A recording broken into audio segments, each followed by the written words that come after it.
Ladies and gentlemen, lend me your ears and your eyes. Diva Divine Light, live from Brooklyn, New York. Know your lanes and what you saying, yo. Silly with my 9 and with the dilly, yo. When I be on my yes, I do my duty, yo. While up in the club, I be wild in the studio. You don't wanna violate, nigga, really and truly, yo. My main thug, nigga named Julio, he moody, yo. I'm a nigga that'll slap me with the tulio. Bitch, nigga scared to death, act fruity, yo. Fuck that, look at shorty, she a little cutie, yo. The way you shake it, make me wanna get all in the booty, yo. With know your lanes and what you saying, yo. Diva Divine Light. Really my heart to me. That's what you got for me. Put more than hands with my eyes to see. Still $1 in the place to be. If you really my heart to me. That's what you got for me. Put more than hands with my eyes to see. Still $1 in the place to be. If you. You're watching Diva, the Divine Light. A fun-loving, caring, passionate person who talks about sex, celebrity, and real-life issues, and even abuse. So hit that like button and make sure you share the show. Really my heart to me. That's what you got for me. Put more than hands with my eyes to see. Still $1 in the place to be. If you really my heart to me. That's what you got for me. Put more than hands with my eyes to see. Still $1 in the place to be. If you really my heart to me. That's what you got for me. Put more than hands with my eyes to see. Still $1 in the place to be. If you really my heart to me. That's what you got for me. Put more than hands with my eyes to see. Still $1 in the place to be. If you. Here comes the pitch, and it comes in wide. On the combo.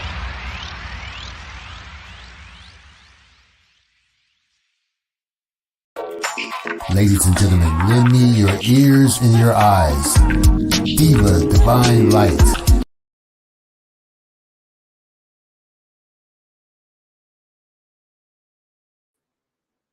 Hello. Good evening, everyone. Good morning to some, good evening to some. Hello, hello. Welcome back, guys. So, we're going to continue our journey back into time on surviving R. Kelly. And as you guys know, we will be listening, not watching.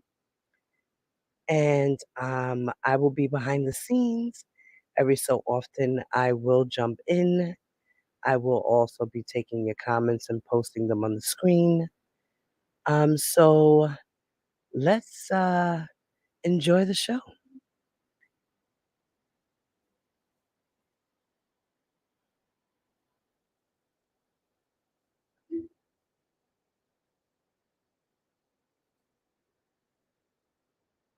And by the way, welcome back, everybody.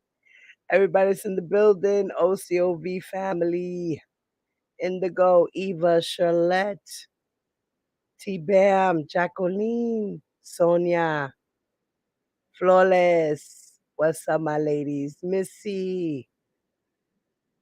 All right, all right, all right. And everybody else that's sitting in the bushes watching. Welcome back. Let me go on mute real quick. I'll be back.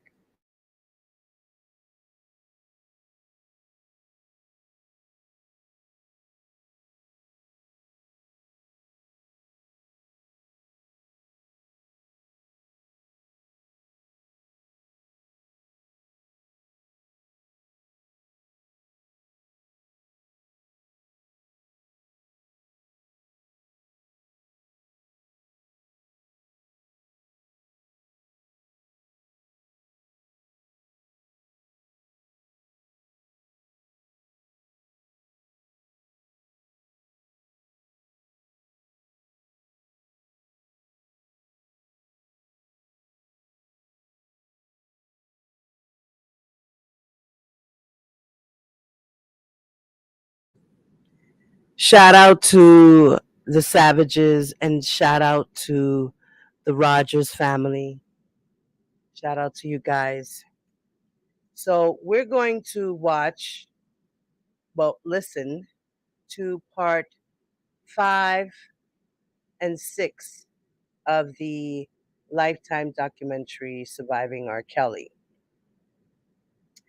The title to this video is All the Missing Girls. Okay. Let me adjust that. All right, guys, when I do this now, let me know that the sound sounds good, sounds clear. Give me a microphone check, okay? Give me a microphone check. I sound like I'm far away probably because I am. So here we go.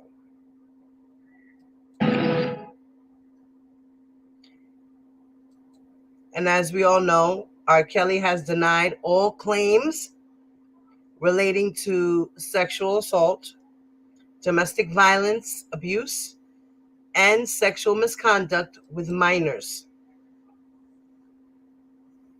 And this is a warning. Parental discretion is advised due to explicit discussions of sex involving minors. Okay? Warning, you have been warned. This is for 18 and over. My channel is made for 18 and over. My name is Geronda Pace, and I was with Rob for 6 months when I was 16 years old. My name is Kitty Jones, and I was with R. Kelly for 2.5 years. Our daughter, Azriel Clary, has been with R. Kelly about 3 years now. Let me know if you can hear Michelle it. W. Kramer. My daughter, Dominique, has been in his life for off and on for 9 years. Michelle Kramer, stay the fuck away from my daughter.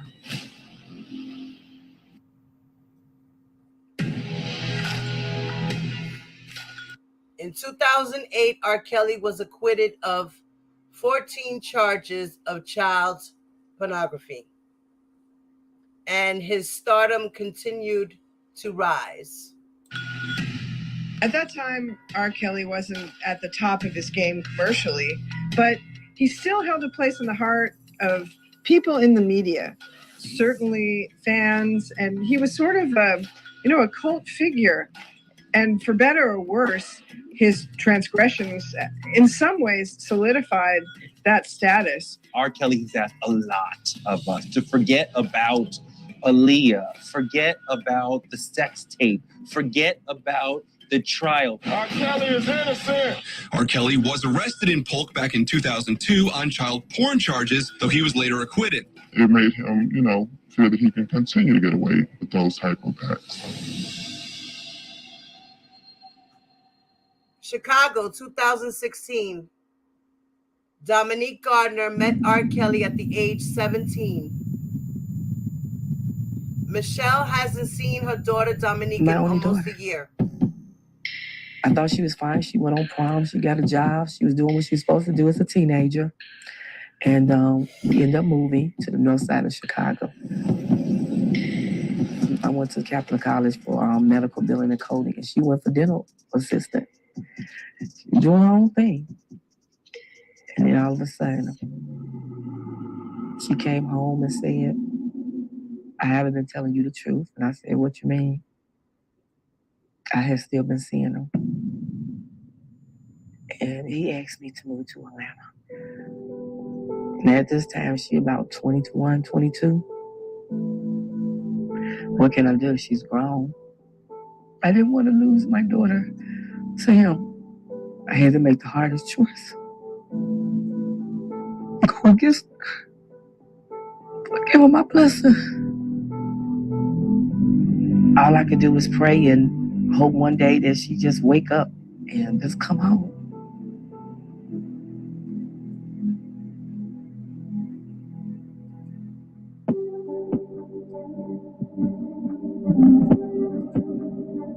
I was with R. Kelly for 6 months when I was 16 years old. I didn't see my friend Dominique in the house, but I knew Dominique was there because me and her used to always try to meet up in the house, and it never worked out. Rob always kept us separated. I would be isolated. I felt like a prisoner. It's like I didn't have anyone to talk to. It was just me. I went into a depression. I was mentally drained because he would break me down, then build me up, then make me feel like shit again and do it all over again. So he would really manipulate my mind. The breaking point for me was when Rob slapped me and he choked me until I blacked out. He was about 6 feet tall and I'm only 5'1.5". And he lifted me up and I was like eye level with him. And then I remember just blacking out and I hit the floor. That was the straw that broke the camel's back. And that's why I had to walk away. After that incident happened between us, I powered my phone off and I left and I never looked back.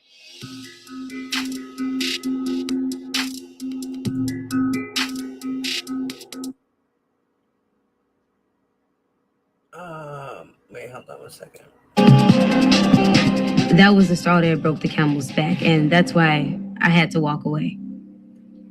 After that incident happened between us, I powered my phone off and I left and I never looked back. So she never looked back, but according to the transcripts and what she said in trial, she did look back. There goes that love bomb, that trauma bond. It was still there. It would only had been a few months that she had been apart from him before she returned and came back.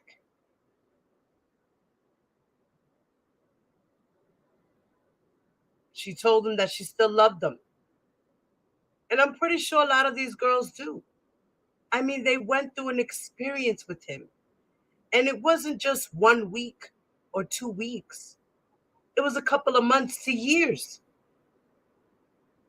And then to think that these girls were minors.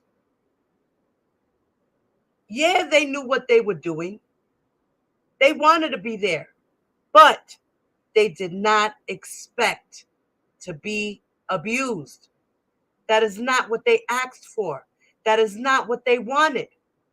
They wanted his love, his affection, his attention. Yeah, he gave that to them too, when he felt like it, when it benefited him. It was nothing about loving on these girls.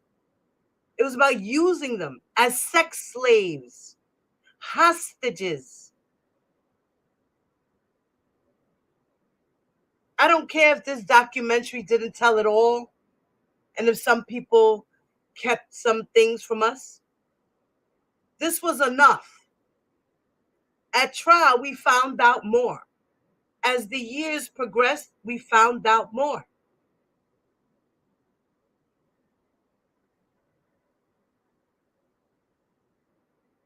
Geronda Pace was a baby. She was 14 when she had that experience to go to trial. And the trial was only a couple of weeks. People were saying that the trial lasted months, that she skipped school for 6 months. No, she did not skip school for 6 months. His trial started in May, the end of May, and his trial was like 3 weeks long. I don't even remember. Maybe 3 to 6 weeks, something like that. It was very short.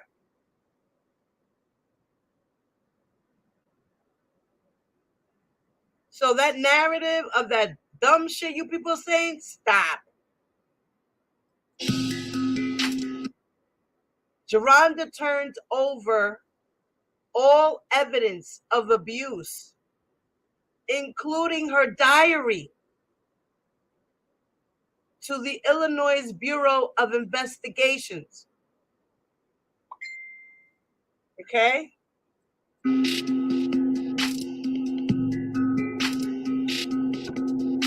Knowing that Dominique is still in the house, it's very painful to know that she's still experiencing all of those things that she was experiencing when I was there. She just deserved better, and I don't want her to be there anymore. she should have a better life. Do you know of anyone who's ever tried to free any of the girls to help them get out of the house? Well, Indigo, to answer your question, she was a witness, a Jane Doe in the Eastern District of New York. I forgot what number she was. I think she was Jane Doe number 17, or it was either 16, 17, or 18. She was one of those numbers. I don't remember which one.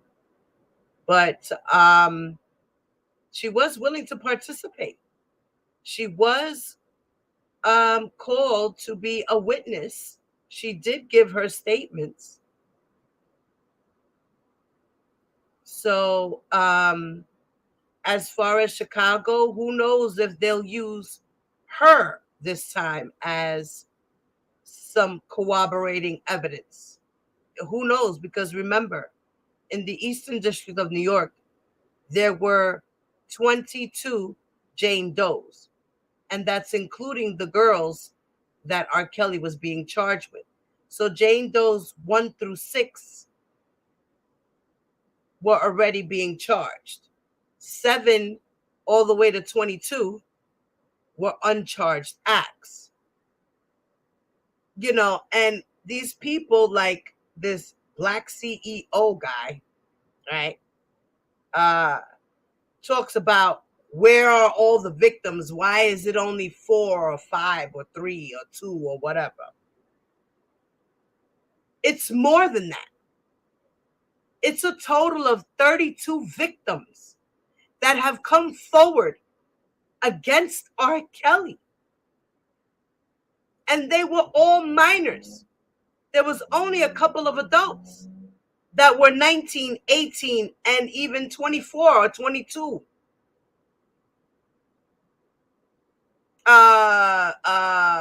What's her name? Portia Williams was like 23, 24, 25, something like that. That other girl, Sonia, I think she was like 22 or something like that. Right? It wasn't just about minors. It was about grown women too. He had victims, period. And they ranged from the ages of 13 all the way to 25. And even the girls on the Surviving R. Kelly, like Kitty Jones and Asante McGee. Those were women in their 30s. It's about the fact that he committed abuse. And it was with girls, boys, and women. And who knows if he even had men. We don't know. I'm pretty sure there's more to R. Kelly than we know. Okay? Let's continue.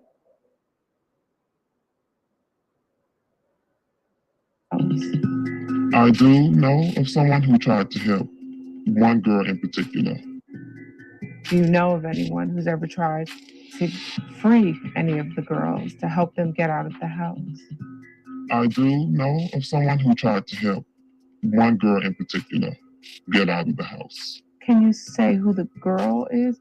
There was a staff member who tried to help Dominique. It was a situation where Dominique expressed how she was being mistreated. To Robert, Dominique is like the rebellious one. She stays in trouble. To him, she's a little tomboyish, and Robert plays on that. So he has molded her into the boy he wants her to be.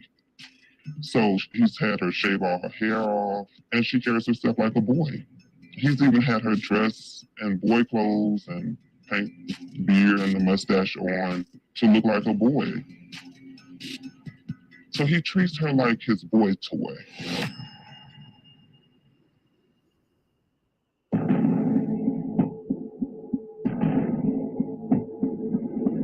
My name is Timothy Savage. My daughter was off in college at the time. No, mommy. T-Bam. It was Lisa Van Allen who had the panic attack. She was Jane Doe number 20. Okay.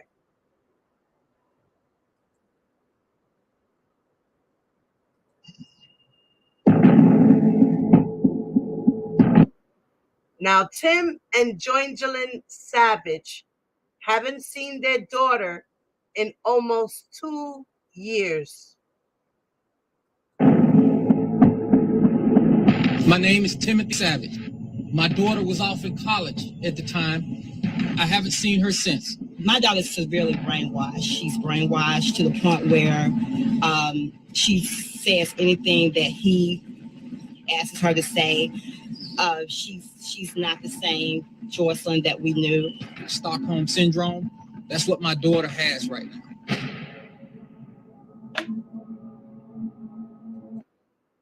In response, excuse me, guys, let me get something to drink.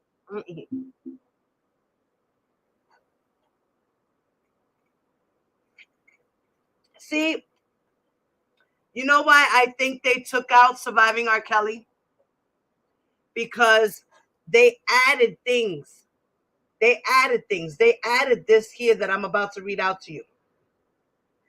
Some of these things that I'm going to say, I'm reading off the screen, the information that they are giving to you. Okay? So in this one part, it states, which this was never in the original screening. This was just put here. It says, in response to questions concerning her well-being, Joycelyn has repeatedly denied any wrongdoing on R. Kelly's part and stated that she did not want contact with her family. We both was blindsided. We didn't know about the storm was coming. It was never for my daughter to get in touch with this man, not one time without me or my wife being present. Joycelyn Savage met R. Kelly at age 19. Joycelyn she was kind of shy. You know, she was a loner. She liked to stay to herself. But when it came on to music or modeling, she turned on like a flash, like a butterfly. At the early ages of life, she was always wanting to do this. And I had got off from work. She came downstairs and she was singing. I said, "Is that Joycelyn?" And I said, "She could sing." This was probably about 10 like years old.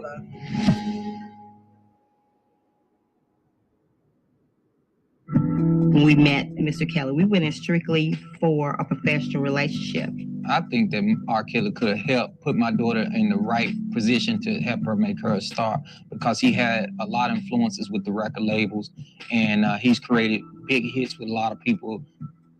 I think it was back in 2008, we did hear some type of, allegations that he had a trial that was going on. But the courts found him not guilty at that time, so we didn't think nothing else of it. Now, R. Kelly began mentoring Joycelyn during her freshman year in college.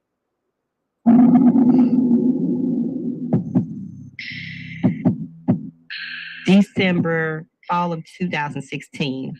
She had told us that she studied and she, passed all her exams, and she was looking forward to the next semester. It felt like we started to disconnect in 2016, late fall. I was going to register Joycelyn for the next semester, and I needed to talk to her. I wasn't able to get in touch with my daughter for 3 days straight, but I was able to track down one of her roommates that she was really close with. And this particular roommate said that Joycelyn hadn't been at the dorm for a few days. So we said, hey, something is going on. It's a red flag. And then we got a call from her. and she told us that she was with R. Kelly. We was like, what are you doing? You're in college. We had this discussion. I thought you was headed in a direction that you want to go in. And she told me that she didn't know what she wanted to do at that point. Weeks went by. No answers. It was like a dead silence tone when I called. It's been over almost 2 years now. And we still haven't seen our daughter. So R. Kelly basically isolated her right away. Right away. Right away. When the Savages first came out talking about Jocelyn, R. Kelly had meetings to strategize to fix the situation. So R. Kelly had meetings. The head of the enterprise, the CEO, had meetings. R. Kelly had meetings. That means he put the meetings together. He's the one that said, listen, we need to have a meeting. You need to get everybody together. He told the assistant, you do this, you do that, and that's what it is. I don't want to hear shit. We got to figure out what to do. How are we going to cover this up? What are we going to say? What's going to happen? He was panicking. the first thing was to put Jocelyn in front of the camera on TMZ, which is something he ordinarily would not have done. But because they said that Jocelyn was being held against her will and all of that stuff, he had to clean it up. You are not being held against your will. He had to clean it up, guys. R. Kelly is the fixer. You are not being held against your will. Oh, no, not at all. Never been feeling hostage or anything like that. No, not at all. No. As far as the video that Jocelyn Savage made, I would say that it was scripted because Robert does not allow those girls to say anything that he has not told them to say. Here you see shadows in the background showing someone saying cut on her shirt. Are you free to go from where you are? No, I want to speak on that as well. It made me feel horrible that you see somebody doing this as a shadow going in the background. That's a control, like she's locked up in a jail cell. I really think it hit me when I saw her face on, TMZ. I could tell that she was not the same Joycelyn who was raised up to be. How can he just sit here and ruin these girls' lives? Like, you can't, I feel like he has no part. When the ball started rolling down the hill again for R. Kelly, there was a piece in BuzzFeed, there was something in the New Yorker.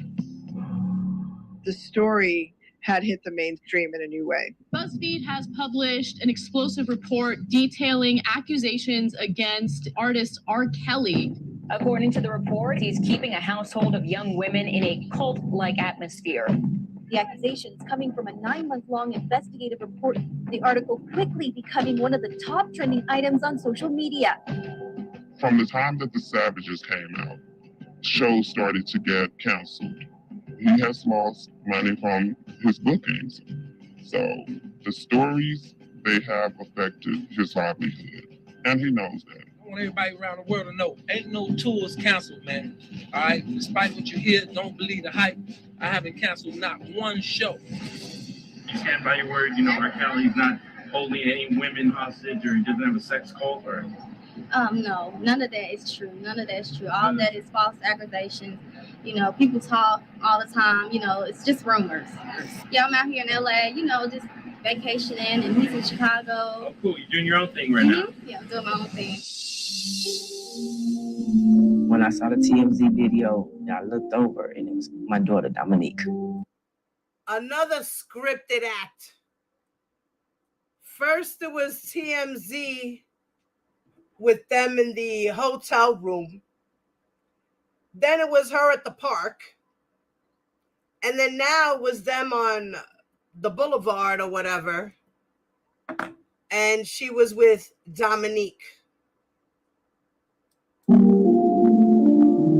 She was very unrecognizable because how her hair was, and she was all tattooed up. So I could see it was in Beverly Hills, and I just put two and two together that that's probably where she's staying. So I spoke with the producers because I was already coming to LA to do the documentary, and so I convinced them to take me to Beverly Hills to locate my daughter.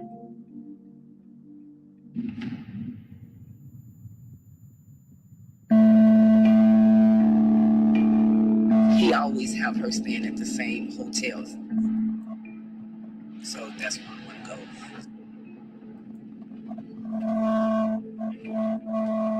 What are you doing right now? I'm just looking out the window. She might be walking down the street. You can never replace a mother. Never. When they see we take care of them, you'll never know that. That's a mother. Not saying fathers don't do it. But this one, I did all that. So you can never replace that. One of the things she told me never to give up. So me coming to LA and not trying to even try to find her, I'm not giving up. I'm not.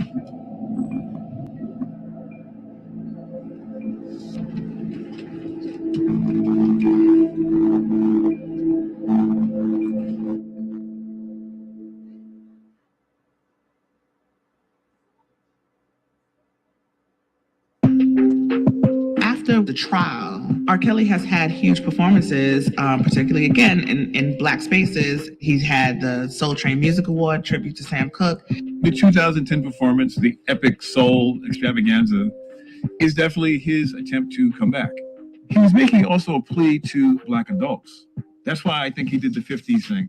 When I watched it, I thought this is an incredibly calculated performance, and the messaging of it is really interesting in light of where he was in his career, and that is, I'm not being a youthful pop star. I'm your guy. I'm part of everything you are. He dropped Love Letter. And that record didn't do very well either. It did better than Untitled, but when you're looking at like the breadth of his work, it paled in comparison. And still, he's still, working in the industry. I mean, R. Kelly wrote most of the songs for the Sparkle soundtrack. He did a song for Whitney Houston, I Look to You, which did fairly well for her. R. Kelly, with his genius, wrote this song for me many years ago. Spiritually, it connected with me very much. By the time Whitney Houston dies, his reputation is What's up, grown little boy? pretty bad. We all know about the sex tapes. A lot of the stuff about the abuse of women is coming out. It's been pretty consistent. Right. So for him to even be at Whitney's funeral is kind of like, I'm sure some people were very upset about that. He seems nervous when he gets up there because maybe he's even aware that the enormity of what he's doing and how potentially inappropriate it is, and how many people are judging him in that audience. I look to you.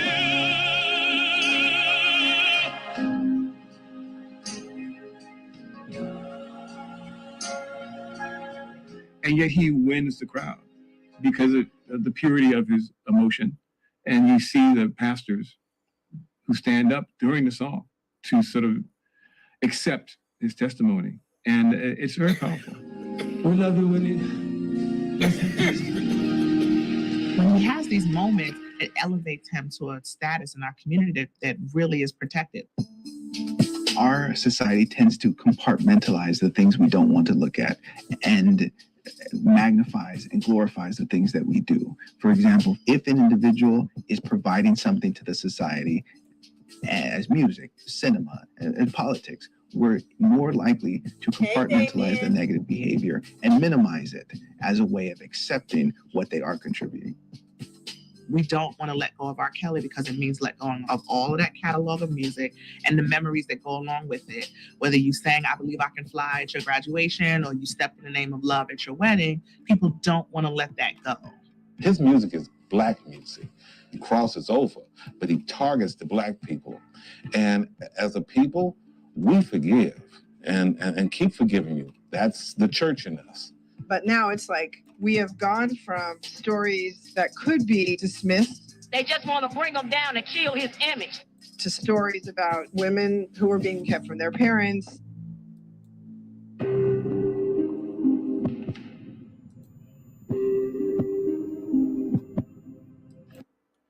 Okay, wait. This said May. Women who were being kept from their parents. Now, May 11, 2018, Beverly Hills, California. 12:30 p.m. That looks like over there. Right. All right, let's go.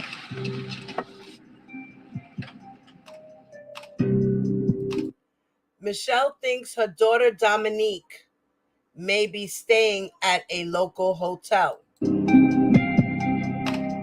In my heart, I know she's there, and I know she's there. My plan is just to go into the hotel and just basically, it's Mother's Day weekend, and say, can you have her come down as a package here? Now, upon entering the hotel, Michelle is informed that no one named Dominique Gardner is staying there.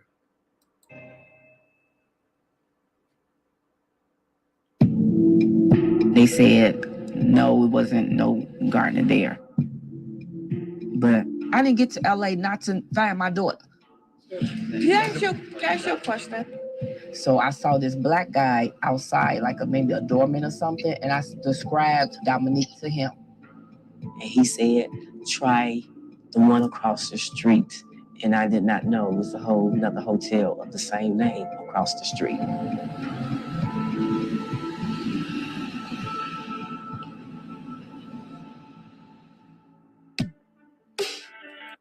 Now we're going to Dallas, 2011. Kitty Jones is a radio DJ, and she met R. Kelly at age 33. Oh, I got company. All right, hi, you guys. Back in 2011, I was a radio DJ in Dallas. And I had met R. Kelly at an after party while he was on the Love Letter tour. I proceeded to introduce myself and let him know that I was from the radio station. He proceeded to ask me how old I was, told him I was in my 30s. Then he was shocked. He just kind of sized me up a little bit from head to toe, like what I looked like. And we were just kind of shaking hands really slow, and that's when he slipped me the phone number. Long distance was a hard thing for both of us. So I quit my job and moved to Chicago. I didn't just pack up and leave just because I loved him. It was a two-way thing. Rob absolutely told me that he loved me all the time. I was visiting Dallas, and a friend of mine said, have you ever watched the sex tape?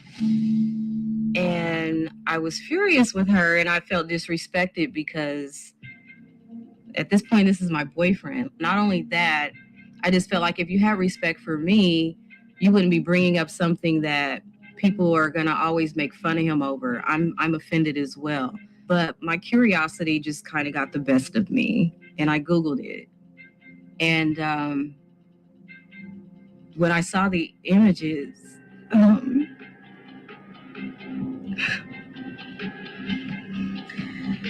the images were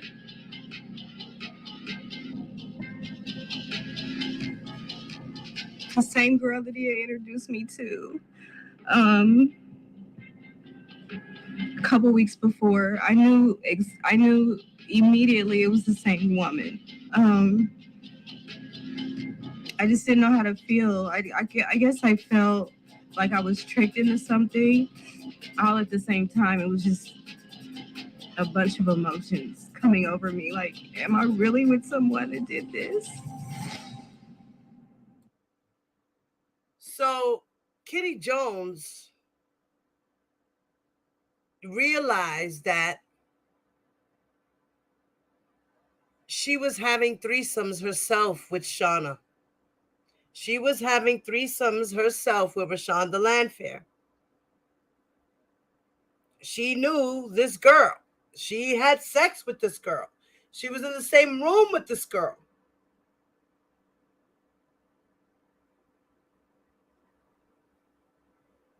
And of course, at the time, they were adults. This was 2011. Baby girl was already in her 20s. Okay. God bless you. God bless you, mommy. You are a true survivor of the meaning of the word.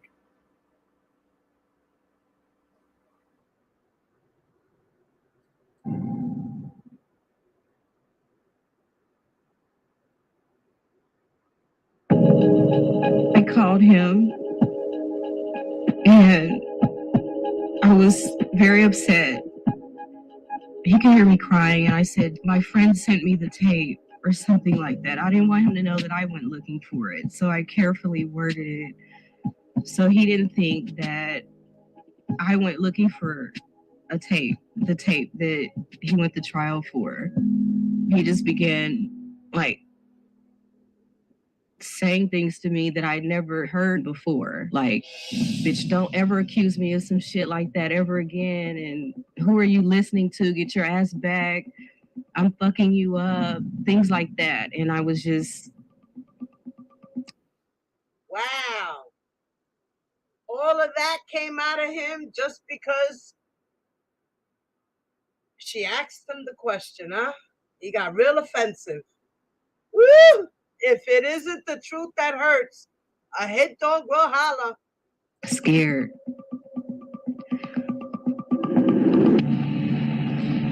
He beat me in the car when I got back. She said he beat me in the car when we got back.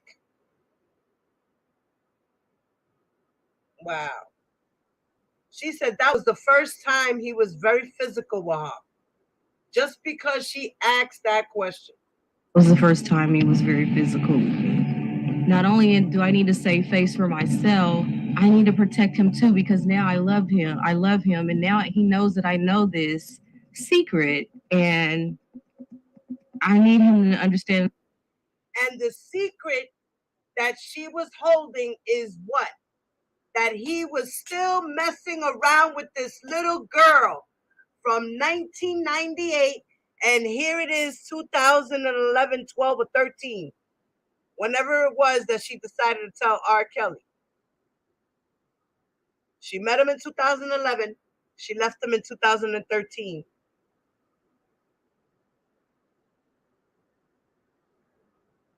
I'm going to rewind that a little bit.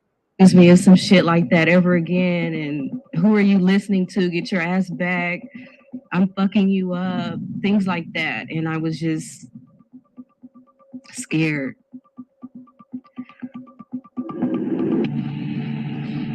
He beat me in the car when I got back. That was the first time he was very physical with me. Not only do I need to save face for myself, I need to protect him too, because now I love him. And now he knows that I know this secret, and I need him to understand that I'm not going to tell anybody. I felt trapped. On the inside, I was like, who am I dealing with? Like, who is this person that I'm laying down with? Is he doing this secretly? You know, and I'm of age. Am I just a beard? I didn't know. I just knew that when we were in the car and he was lashing out at me and slapping me repeatedly, and I just kept telling him I was sorry, and that I wasn't accusing him of anything, and that I didn't believe it. At this point, there's no turning back, and I wanted to make it work by all means, but he would beat me when he was upset with me. There's a period that he calls it training you. He used those words with me plenty of times. I didn't understand that training me was like, okay, let me put this out here and see if she is comfortable with that. You definitely had to ask to go to the restroom, stand up when he walks in the room. You had to ask for your food. I was not allowed by Rob to watch TV back then. Dance Moms was a show that he would look at, ironically, with little girls dancing or whatever, but I never saw any reality shows on VH1 or anything that was negative or might have anything that would, I guess, pertain to him or put any negative thoughts. He was watching Dance Moms. Really?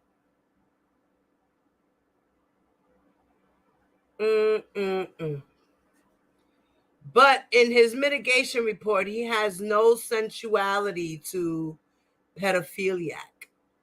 Right? Right. The perpetrator might isolate an individual. It's easier for a perpetrator to abuse sexually, physically, financially, emotionally, abuse an individual when that individual is separated from their family, when that individual doesn't have resources. He or she can essentially do whatever he or she wants to that individual. The victim often believes, I have nothing else. Yeah, they had a lot of rules that they had to abide by. What does it mean to be in trouble with Rob for one of the girls? Being in trouble with Rob would mean being confined to a room for several days, being confined on the tour bus for several days, having their devices taken, cell phones taken away, and even being spanked. Being on punishment could be either you're not getting food or you took a beating and he's not talking to you. It was just the silent treatment. Narcissists do that. They give their victims the silent treatment. Beat them, give them the silent treatment, and then come back and love them later. It's the sickest thing in the world. Molding and shaping me into this person, and then once I realized this is what it's become.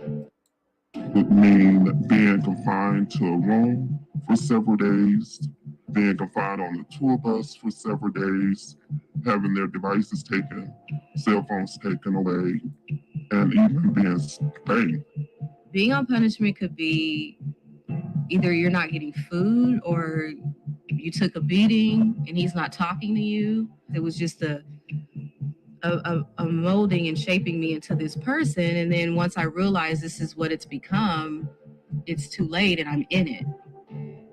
Exactly. I'm sorry. What are you thinking of now? What are you remembering?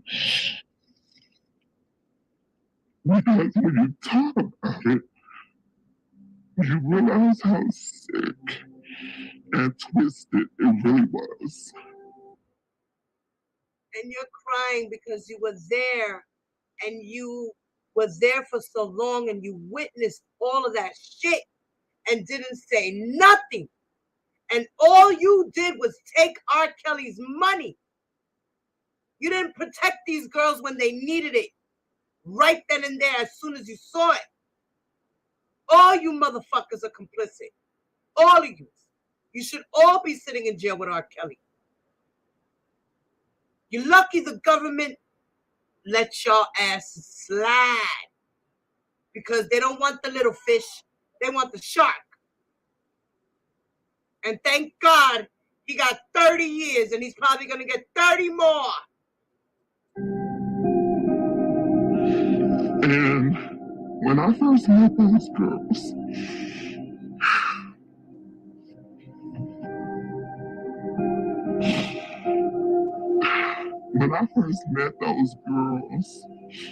I judged them, not him. My first response to myself was, these bitches are crazy, because I saw them jump up and kiss him one behind the other, and I knew what was going on behind closed doors as far as them not being able to eat when they wanted to, not being able to move around, until I started to not just look at the situation, but I started to also listen to what he would say to make them act that way. The summer of 2012, he was putting together the Single Ladies Tour. I was just kind of at my wits' ends to leave. And he kind of reeled me back in by asking me to go be the cage girl. You see, he persuaded her, he induced her, he enticed her to stay. That's what R. Kelly does. That's what he was convicted of. Enticing, inducing, persuading, coercing, sex trafficking, going on worldwide tours with girls just to have sex. Use them and abuse them. That's why he got 30 years. I don't understand why can't nobody else understand that shit. I'm fucking confused. It made me feel special that, okay, this is us working on the relationship, some of the promises that he made before, me even moving or making up my mind to move. So we practiced that. The lights were going to go dim, and then the spotlight would be on me with him on his knees singing to me. And then he opens my legs and goes down on me while I'm in the seats. He did this 30 years ago. He was on stage at the Essence Festival. Same act, with the bed, grabbing his crotch, all of that, stimulating sex. He hasn't changed. We would run up to the stage together, and then one of the guys would hand me a fake contract, and then I would be looking at it like, oh my God, I'm about to sign this to let him do what he wants with me. And I just remember him saying, this is what I'm going to have you do when we get home. Make up a contract so I can protect myself.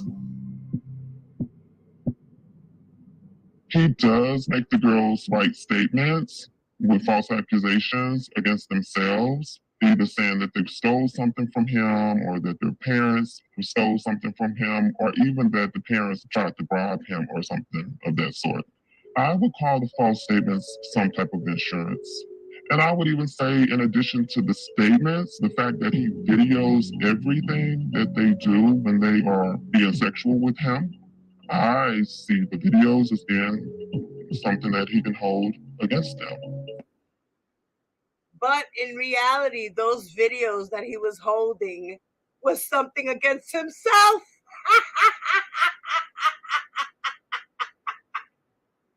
It backfired, you fucking fool. Watching this is just bringing back everything, reading all the documents, listening to the trial. This motherfucker's sick, and he needs to be where he's at. And I'm tired of all these people with these conspiracy theories and lies all over YouTube. Stop it. Just admit it. The man is a man at the end of the day. And he committed wrong. And he's in jail where he needs to be. Sentenced and convicted. And more trials to come. He has 32 victims. And more that we don't know about. Fuck R. Kelly. Or hold over their heads. The tour ended middle of December of 2012. He introduced me sometime in February, and so now she's explaining where she was introduced to other girls. He does make the girls write statements with false accusations against themselves, either saying that they stole something from him or that their parents stole something from him, or even that the parents tried to bribe him or something of that sort. I would call the false statements some type of insurance. And I would even say, in addition to the statements, the fact that he videos everything that they do when they are being sexual with him, I see the videos as being something that he can hold against them or hold over their heads. The tour ended middle of December of 2012. He introduced me sometime in February, and my life just got turned upside down after that. Sexually, it was always one or two girls. At the most, it was three.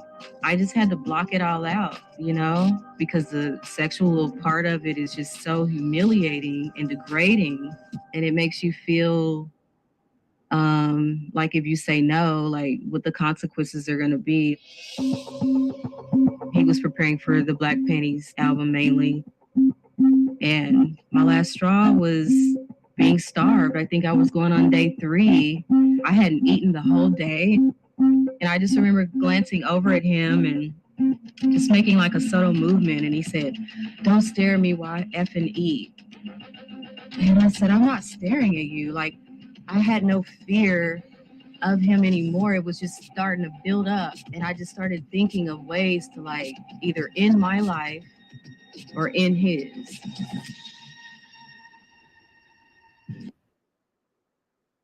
He starved a grown-ass woman for 3 days.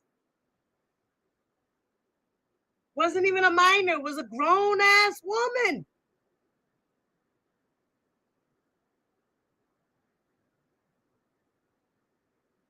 A grown-ass woman who did not want to be doing these humiliating sex acts with 2 or 3 other women and him.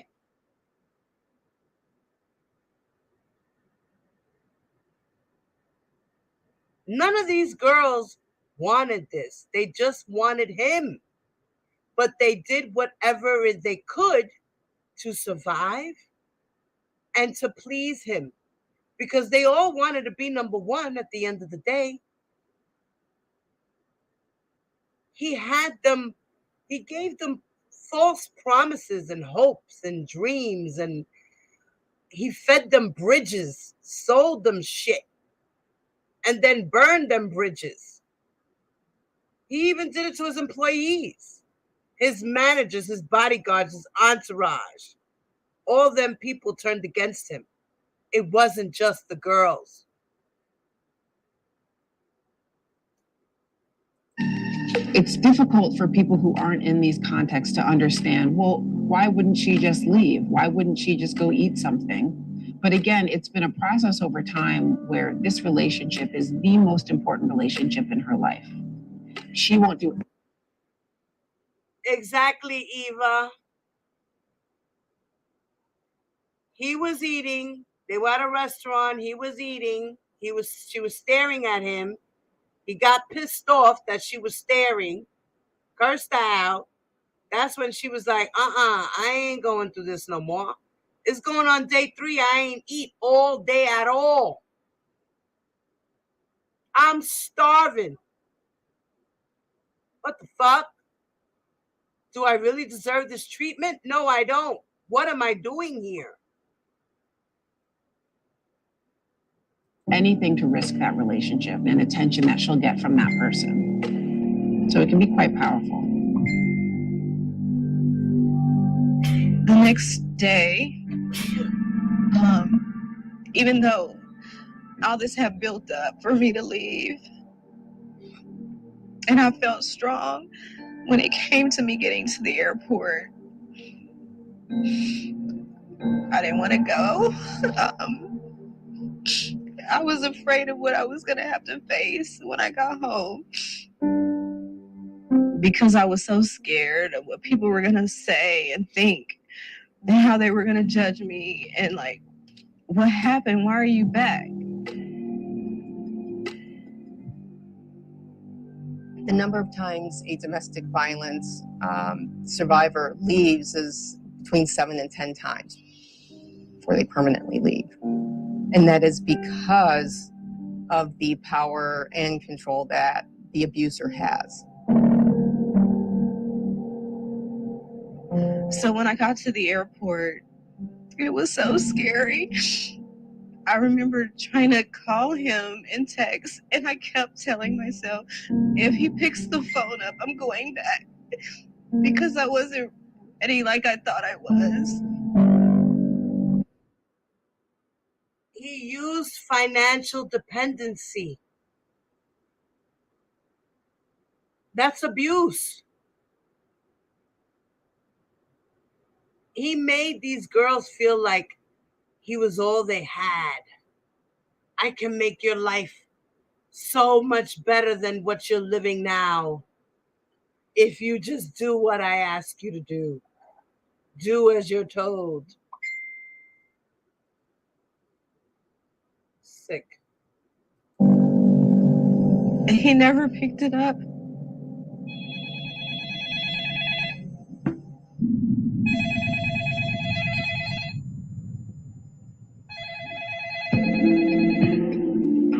Now you get to be a mother all this long, not to be a detective. My daughter is staying here, and I want to surprise her with this Mother's Day, but she doesn't want to hear it. You can just have her come down and just tell us the package down here. The last name is Gardner.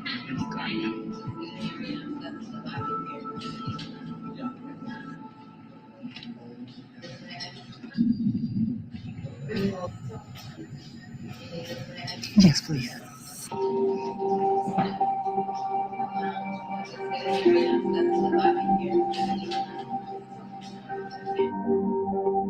The hotel manager, he was like, I'm gonna take you to her room. I was like, oh my God. So I was getting nervous.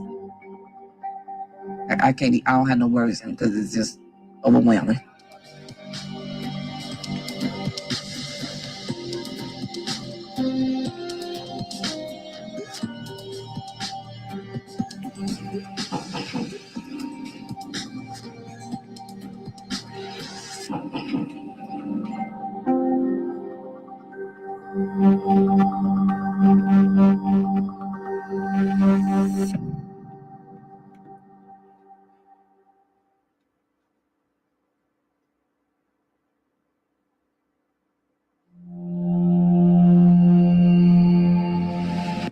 So now it's May 11, 2018, Beverly Hills, California. And it's 1 p.m.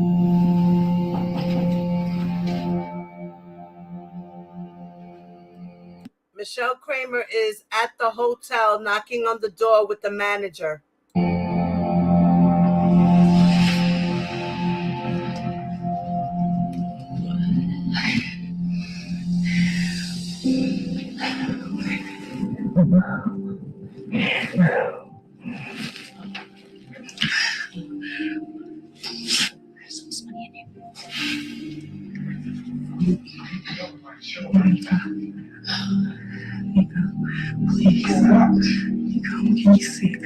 She told her mother, you're not supposed to be in here, because her mother walked in through the door and walked inside and closed the door.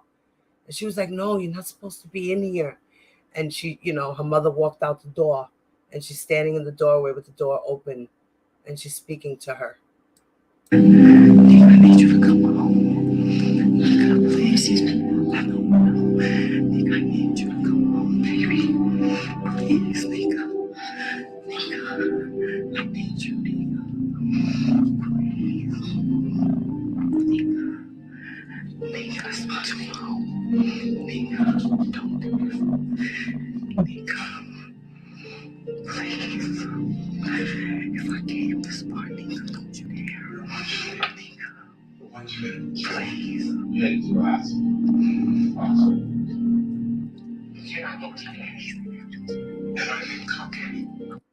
She asked her, is somebody in there? She said, Joycelyn. Joycelyn was in the next room with the door closed. So she didn't know what was going on in the other room.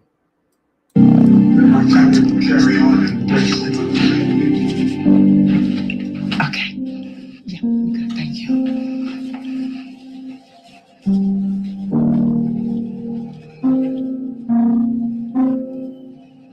Thank you.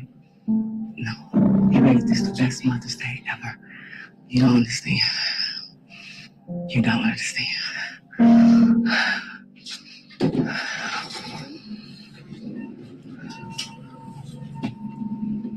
Oh my God. Hold up. I felt my baby. God is real.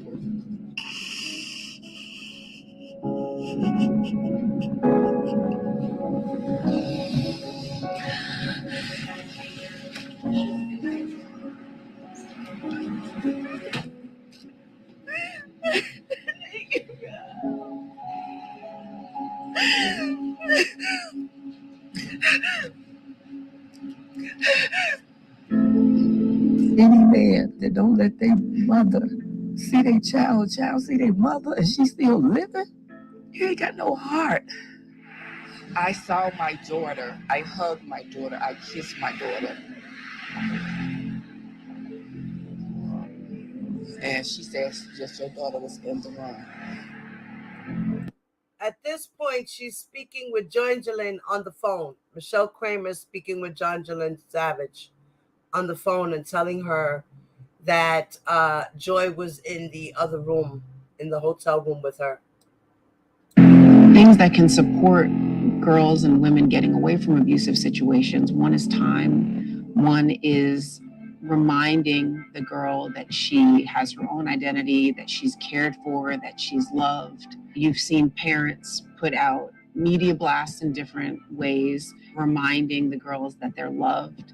And the hope is that something will get through, right? Or that there may be a period where a girl will be questioning her current situation, may reach out, may do a Google search and find a YouTube video of a message from her parent. Hold on.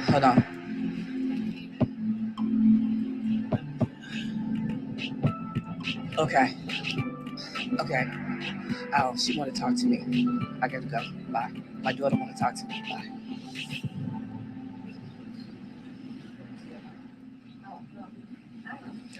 Hello. Hey. Don't cry. Don't cry, okay?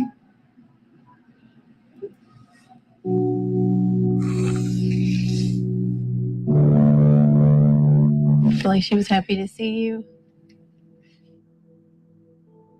She could have shown no emotion, probably. But on the phone, wish I could have put no speaker. Oh, right. Please, no. She cried like a little girl just hurting for her mommy. And then I said, baby, how can I come back, please? And she said, yes, Mama, come back at 6. 6? Okay. I'll be back at 6 o'clock. I love you. Okay. Bye-bye. Thank you.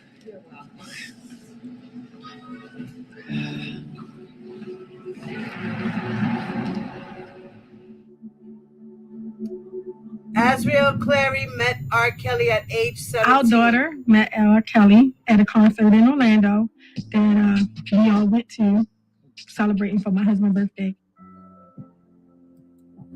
He actually pulled her out the crowd on stage. Azriel was 17. He had no idea that she was going through some personal things, I guess, in her life. You know, that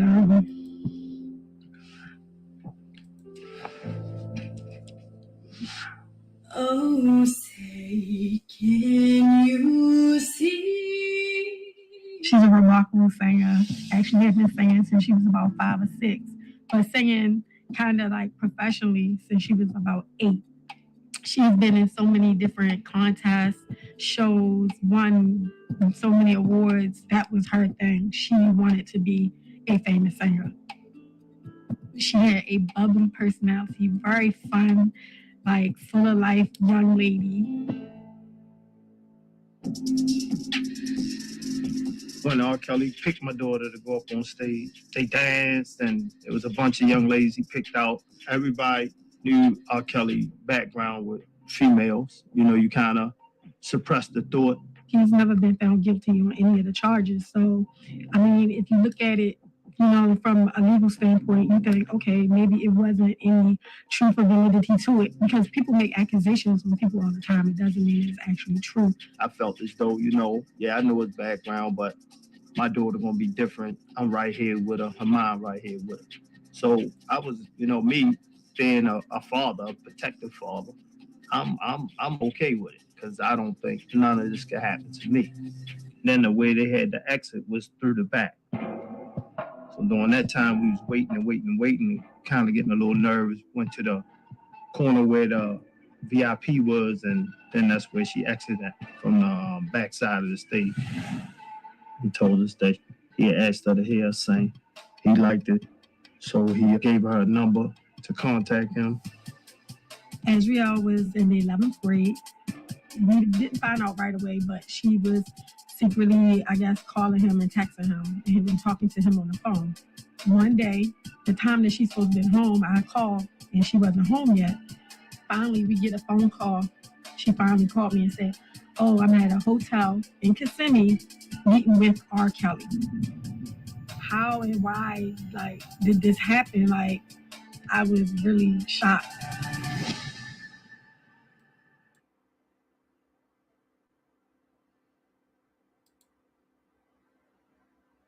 Hey, Lady Eugenia. Hey, The Truth.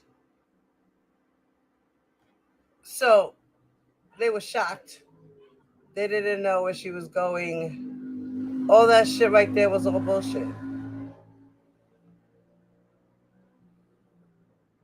I think the most part in that part where they spoke truth was when they said that they didn't know that she was texting him secretly. They found out afterwards.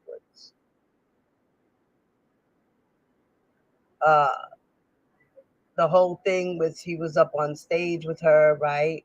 They went through the back door. All of that was said. All of that was corroborated, right? Mm-hmm. Oh, boy.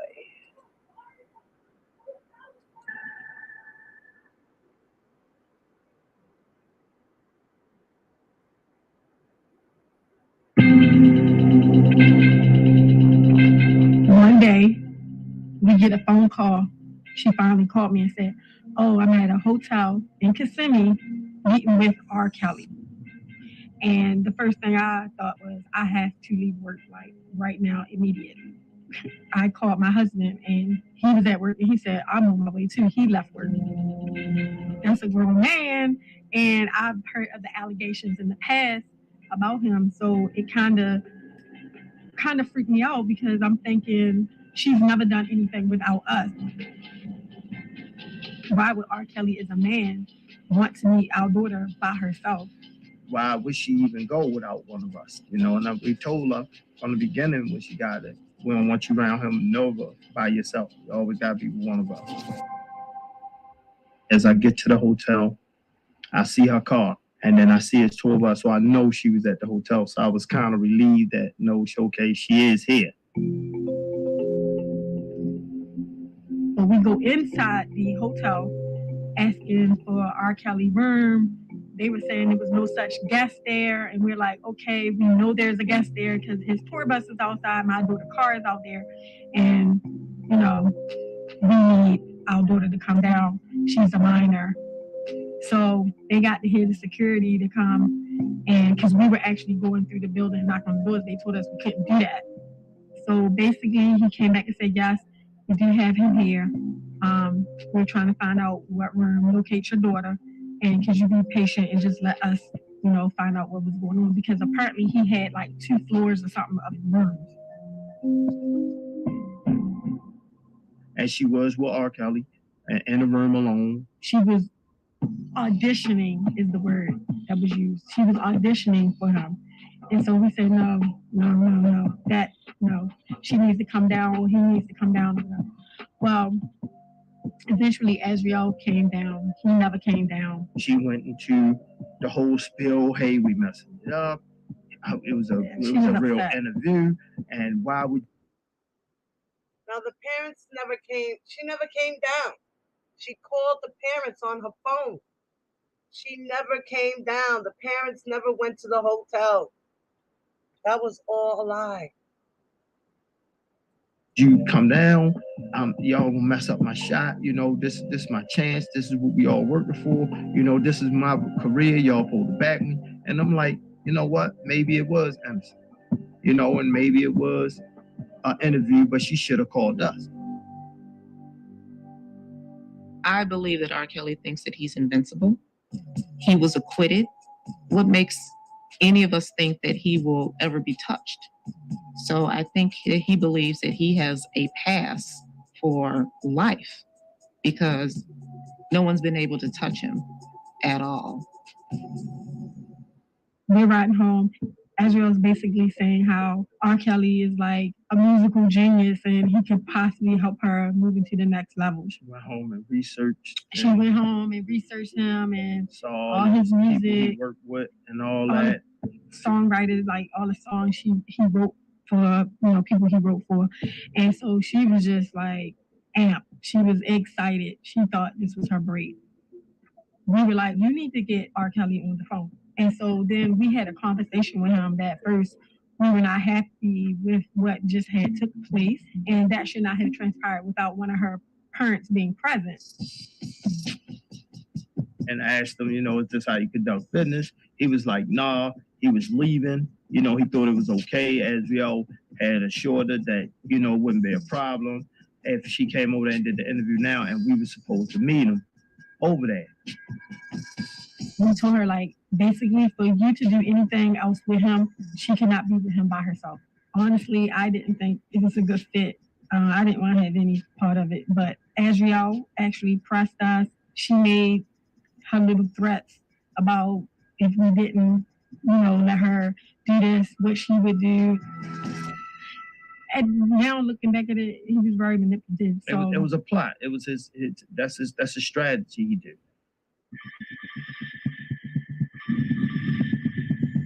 So he coerced the parents too.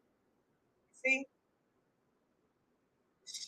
He told them some big mumbo jumbo lie. Charmed them, reassured them, it'll be okay. Don't worry, it'll be okay.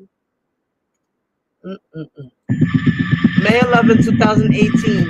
Michelle waits outside the hotel to see her daughter Dominique. I'm about to go meet my daughter.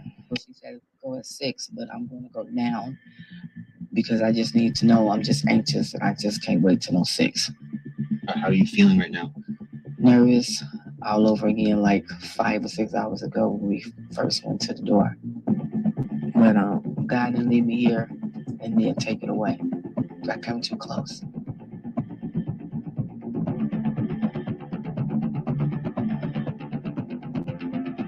Upon re-entering the hotel, Michelle and the producers asked to join the manager's office. The manager tells Michelle that Dominique called 911, claiming that Michelle is not her mother, so he was required to file a police report.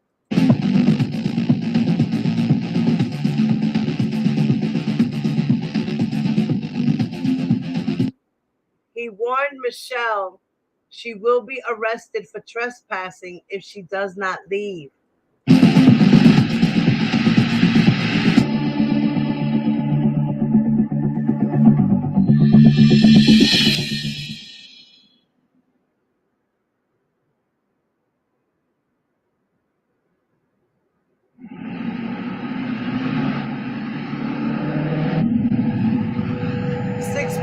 Comes. Yes, can I have Dominique Gardner's room, please? After being asked to leave the hotel, Michelle tries again to reach out to Dominique. Hello? Hey. I came back to the hotel and they said you called the police on me. I knew it wasn't you. So what you want to do? Because, they said the police came and everything, and they said somebody keep calling. He could be lying. I don't know. But she didn't see me.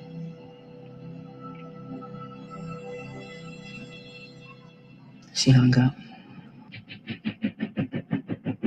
Fuck! Damn, money could buy any motherfucking thing. So now one of the handlers called down to the hotel front and made a complaint. I don't want to get ugly, but I ain't leaving this damn hotel. I done came too damn close. I'm this far. Are you kidding me?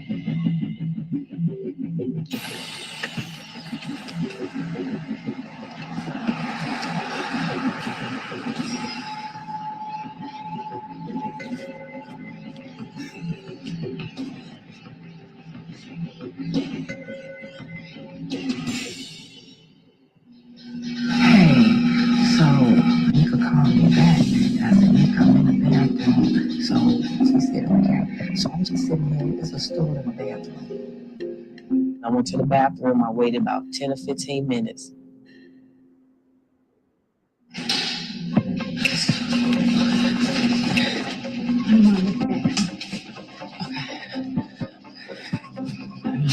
Come on, we leaving? Come on. Go out to the toilet. Let's do it here. She gave me with a book bag, a white beater, some shorts, and some flip-flops with some socks on and a backpack, and that's all she had. And we ran out of there like the master was coming for us. It's okay. And Gabe said he loved you so much. No, I don't. She don't want that. No, tell her to get the camera over there.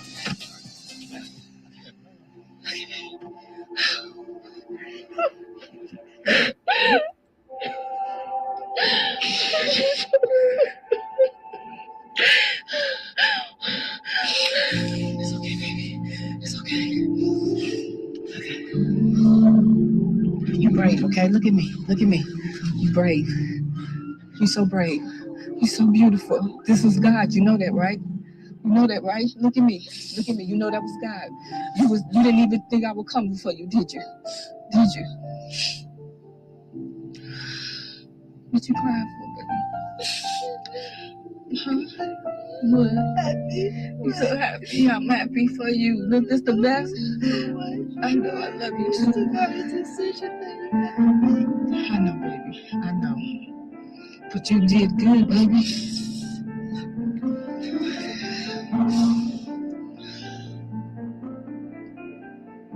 What's like with your daughter? The best feeling. They having a newborn baby and the doctor giving you your baby. Did you care for the ambulance?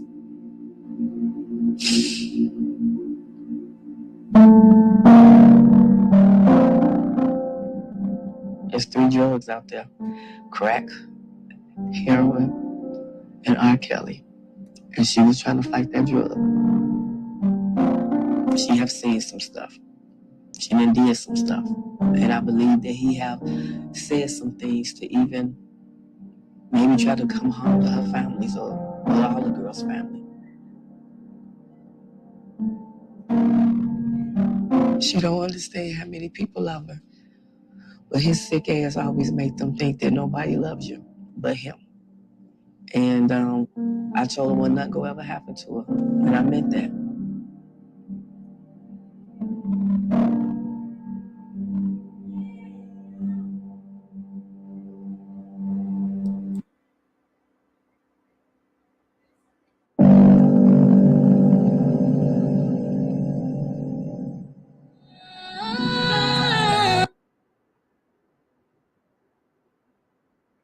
Why didn't it stop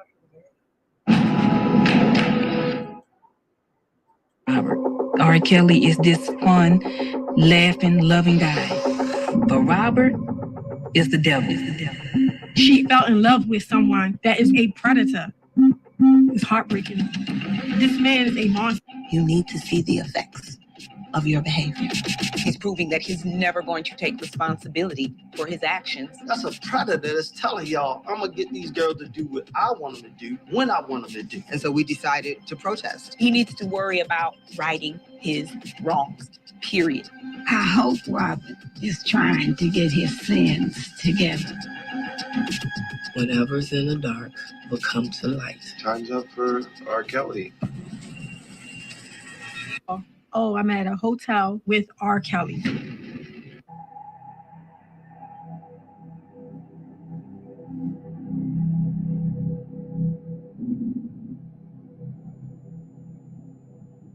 R. Kelly expressed his interest in working with Azriel to possibly further her music career.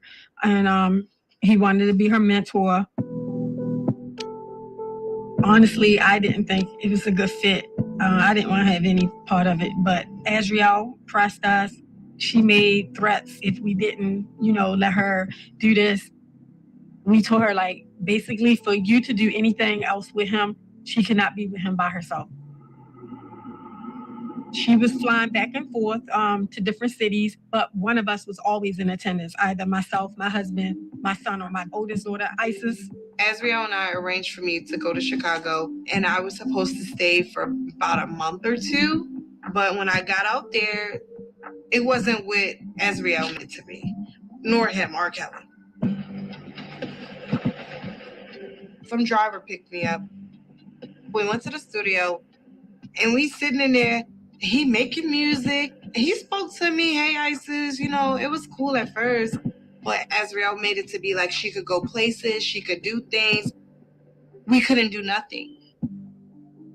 She couldn't walk out the room without calling R. Kelly. It was all about what R. Kelly wanted. Finally, I went and walked out to go get me something to eat. She was just like, you can't, you have to come back. R. Kelly's gonna get us. Get us? No, he's not gonna get us because I'm a grown-ass woman.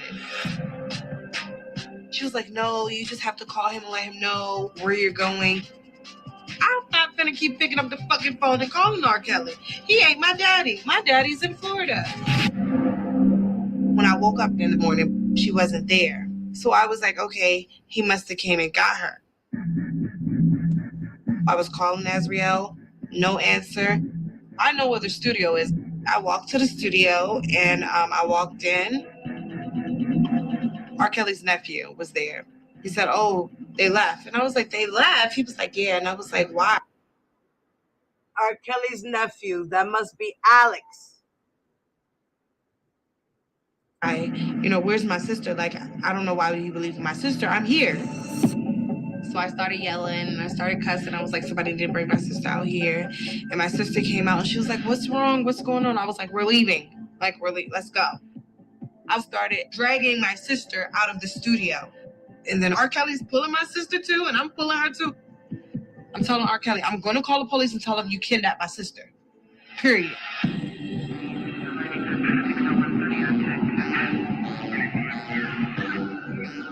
R. Kelly told his security to make me disappear. They pinned me down, carried me out. They pulled up in the back of an alley at McDonald's. I was shoved out, didn't know where I was, and it was like, if you say anything, your sister won't make it out alive, or your family.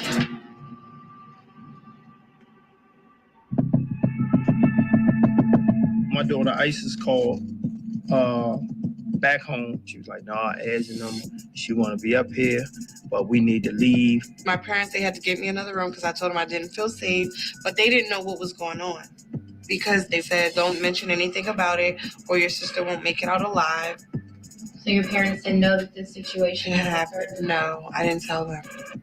A phone call took me back like something happened. So me and him flew up the next day. Once we flew to Chicago, we talked to R. Kelly, and he explained everything that was going on. It wasn't like our oldest daughter, Isis, thought, as Viella assured us, Dad, it wasn't like that, I promise you. Even Isis downplayed it once we got there. Like, it wasn't that serious. Maybe I just was over the top with it. Okay, maybe this, my daughter overreacted. We all got eyes on them now, so we feeling safe that she there. At this point, Azriel was getting ready to start her senior year in school. Before we left Chicago, he mentioned that Azriel would need to fully commit so that he can hurry up and get something done for her, but he was going to do it as he's torn. And I told him that she can't go without having somebody with her. So if somebody could be with her, we fine. So R. Kelly said that he would actually have someone from the record label be a guardian over her, that we could talk to make sure she's, doing her schooling, that whenever she need to get home for something, she would get home. Whatever the case may be, it would be a female. So that's what we had agreed to. And we actually signed it. We were on the phone with him at this point on a regular basis. So we seemed like everything was okay at that point. It seems that part of what he was selling is, I'm a star and I can make you a star. If you know the story of the Pied Piper was a musician, who led a bunch of kids out of a village via music, never to be seen again. And I just thought that was insane. I think that was his middle finger to the law. So he was like, yeah, I'm untouchable. Instead of calling himself the Teflon Don, he called himself the Pied Piper. And, from what we see, he hasn't stopped leading young girls out of villages via music ever since. So you work really hard to be seen as this benevolent public figure, but in your private life, there are these things that you're doing that you don't want the public to know. So that tension can create conflict within a person that can then look like anger outbursts. Somebody can be really relaxed and happy. Somebody can be really angry 1 minute. And so that's how I kind of best understand that, you know, people saying, well, there are many different sides of this person, and we're not sure what we're going to get. Yo, what's up, you guys? It's your boy, Kels, man. I just wanted to break some things down and talk to you guys just to clear some things up. I've been getting a lot of slack from, you know, people about, you know, my album or, you know, my career and things like that. Real talk. We have got to support each other, man. Quit playing, you know what I'm saying? I've done all of the shows there is to do. I've done all the promotions. My company's not getting behind this album, the Buffet album, you know. But I tell you, you know, none of that to me matters. None of that matters, you know, because at the end of the day, it's really about us coming together. He did the Huffington Post interview, and the interviewer asked him questions about the girls, and he did not want to answer the questions. Would you say that you have a healthy relationship with sex and that is reflected musically? I would have to say this. I did not come here to get interrogated. I didn't come here for a deposition. You know what a deposition is? I'm very aware of what a deposition is. I'm asking you about your music. When I asked about your music. Say that this sounds sort of like a deposition. What do you say to the multiple fans, the many fans who are watching and listening that say there have been multiple accusations against you, against young women in Chicago, and they are concerned about your past and that's impacting them from purchasing your music sales? All. It doesn't matter who they are. If they hate me, they love me, they want to destroy me, whatever, I love them all. And I love you too. You don't need to give me any of your love, sir. Everybody. You really don't need to give me your love. I just wanted to ask a question. I have a video question for you from a fan. If you video questions for me because this interview is over. Okay. Thank you very much for coming to our post. I'm not asking. You. So he was very upset about that interview. He just wanted to vent. He was blaming different people on staff about the way the interview turned out. That was a time that he actually wanted to know what was being said online about the interview. R. Kelly can read, but he has difficulties reading certain words, and of course no one would tell him the truth. Were you one of the people that was lying to him? I was one of the people who lied to him about what was being said online. December the 30th, Azriel turned 18, and that is when all hell broke loose. Her phone was going straight to voicemail. And we stopped hearing from her. At that point, she's 18. She can do what she wants. I can't make her go anywhere. So my daughter Isis finally told us the truth. We talked to her, like, this came out months later, and she was crying. She was very upset and distraught when she was telling us about the incident at the studio when she was going through the different rooms looking for Azriel. She knocked on every one of the doors. There was girls and stuff in other rooms, but like they couldn't talk. They wouldn't say anything. She noticed buckets in the corner of every room, and she said that it looked like they were using the buckets to use the bathroom in. I was like, why would you go from being able to use your own bathroom to going in a room and you have to pee in a corner? You have to pee in a pitcher. And then whenever he tell you can go and dump the piss, you can go dump it. Why do you think your daughter, Isis, changed her story? Was because he had threatened. Yeah. He had threatened her and us, and you know, he can make it bad for your family and maybe your mom and your father and this and that. So I could see her taking that in consideration and think she looking out for us, you know, saving her parents. But I wish she wouldn't have. I wish she would have told me right then and there, you know. So Azriel was with him. You know, we're a very close-knit family. We're very open. So she could have talked to us about anything. So For her to leave her family was mind-blowing for us.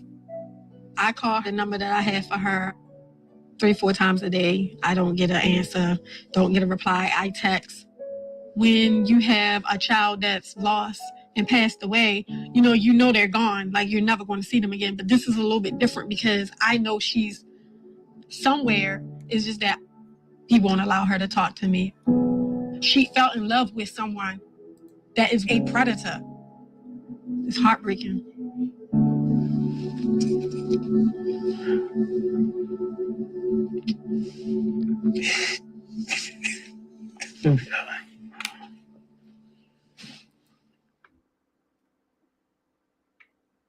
And you fed her to the wolves. The last time that we saw Azriel was at her graduation from high school in 2016.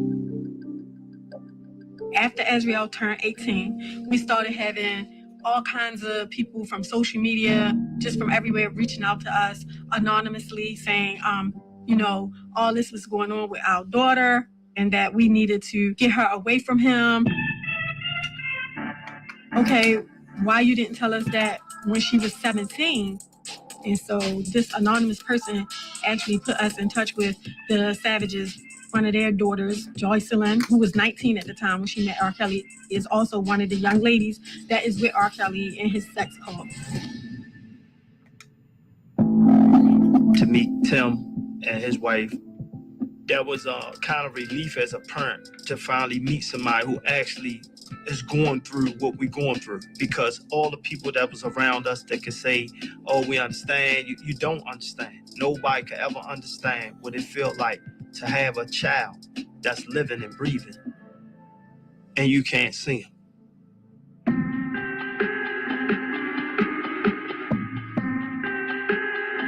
I had word that Jocelyn was at the Atlanta house.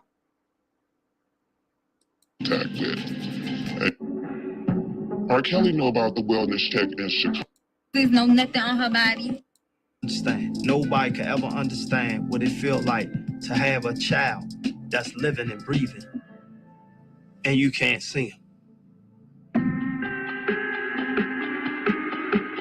Atlanta, 2017. I had word that Jocelyn was at the Atlanta house in Johns Creek, and we wanted to do a wellness check. So a wellness check is when you can call the police to check on someone that you have not had contact with, and you're concerned about the person's well-being. We're in front of R. Kelly house. We're trying to check on our daughter, Jocelyn Savage. Make sure my sister, Jocelyn Savage, is okay. And we're going to do what we have to do to make sure my daughter... No bruises, no nothing on her body. We just want to make sure she's fine. If she won't come to us at the concert, we're going to go to her. Jay.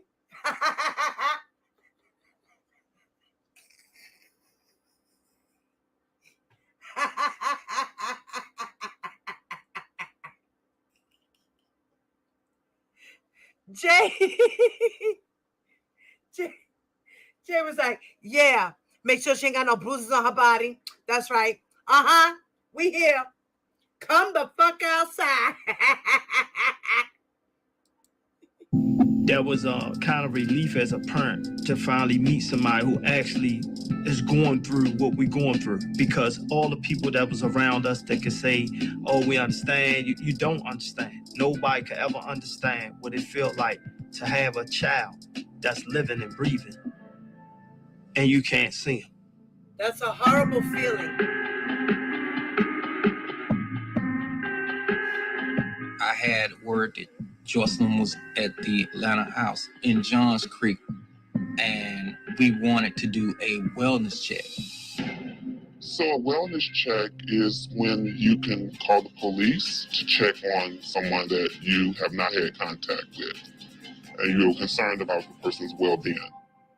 We're in front of R. Kelly house. We're trying to check on our daughter, Jocelyn Savage. Make sure my sister, Jocelyn Savage, is okay. And we're going to do what we have to do to make sure my daughter... No bruises, no nothing on her body. We just want to make sure she's fine. If she won't come to us at the concert, we're going to go to her. We're going to make sure that we see her. It's about 4 or 5 police cars here already. At that time, she wasn't there. We talked to the police department, did a written statement, me and my wife. The Savages hadn't talked to their daughter either for a while. So they were like, let's get together to try to do whatever we could to get our girls home and to help other young ladies so they won't fall victim. Let's see if we can get Chicago to do a wellness check. I was told about the wellness checks being done at the house in Atlanta as well as the studio in Chicago. R. Kelly knew about the wellness check in Chicago before it happened because he has friends in the police department in Chicago. Yeah, Larry Hood. Them. Larry Hood. Larry Hood. Larry Hood gave the warning. Larry Hood gave the warning. And the police departments in Atlanta and Chicago and Olympia Fields had wellness checks performed there.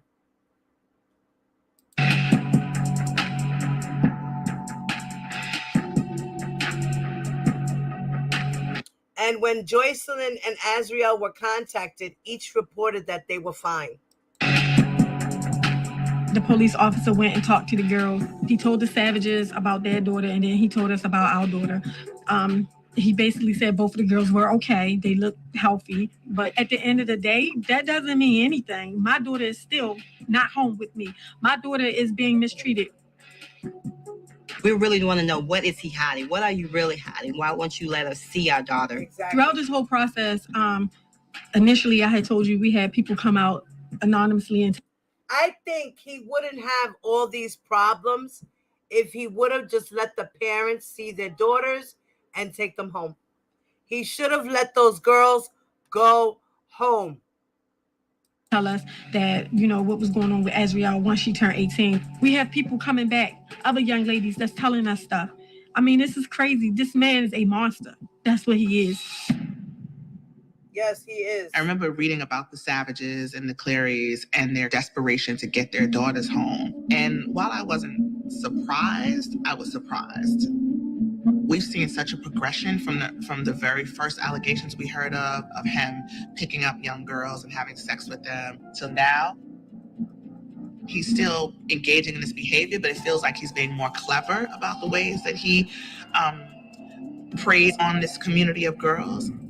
Getting girls who are right over the age, so people can't technically say that you're with an underage girl. The house in Atlanta, the main house, is the house where he stays, and the girls live in the house as well. In the house, Azriel kind of had precedence over the other girls when it came to where he slept at night, or whatever he considered his night. That's the room he would sleep in. She's the girl he would go to bed with. In the beginning, Joycelyn was back and forth to school. The trainer was the girl that lived in the house. She had been there the longest. She's the girl he really trusts. Her responsibility was to train all the girls who he brought in. Any girl that R. Kelly slept with, she slept with them as well. He has a certain type of woman or girl that he will bring into the house to live. But as far as a woman that he would just mess around with, he don't really have the type. Before the girls even become a permanent fixture in the house, he gets a feel of where they are mentally. If he meets a woman and then find out she has it going on, then that's the girl who's just gonna come and go. If the girl seems like she's weak, she don't really have the family support, or no one's gonna come asking questions, or he's even able to manipulate the family, that's the girl he's gonna bring into the house. Those are the girls he brings to the house that he keeps. The ones that he knows that he can manipulate the family, manipulate them, whether they're young, whether they're old, doesn't matter. He just has to be able to have that power and control. Girls who are in the house are girls who are just totally dependent on him.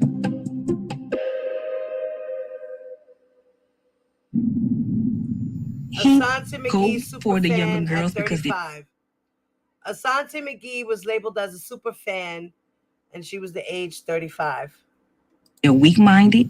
But if you're older and he feels like you're weak-minded, he's going to go for you too. It doesn't matter if you're 16 or if you 40. If he can control you, that's all he wants. I was that diehard fan. If you said anything bad about him, I would put you out my house. I would just stop all communication. When I first met R. Kelly, I was just shell-shocked. I was like really nervous, and like he was just real friendly, just, talking openly, laughing, telling jokes, and I laugh. R. Kelly and I started dating. Officially for us, it was 2014. It was really like a high for me because again, it's R. Kelly. So it's like I'm engaging in the conversation, texting with R. Kelly. In the beginning, he gave me some of the rules, but not all of the rules.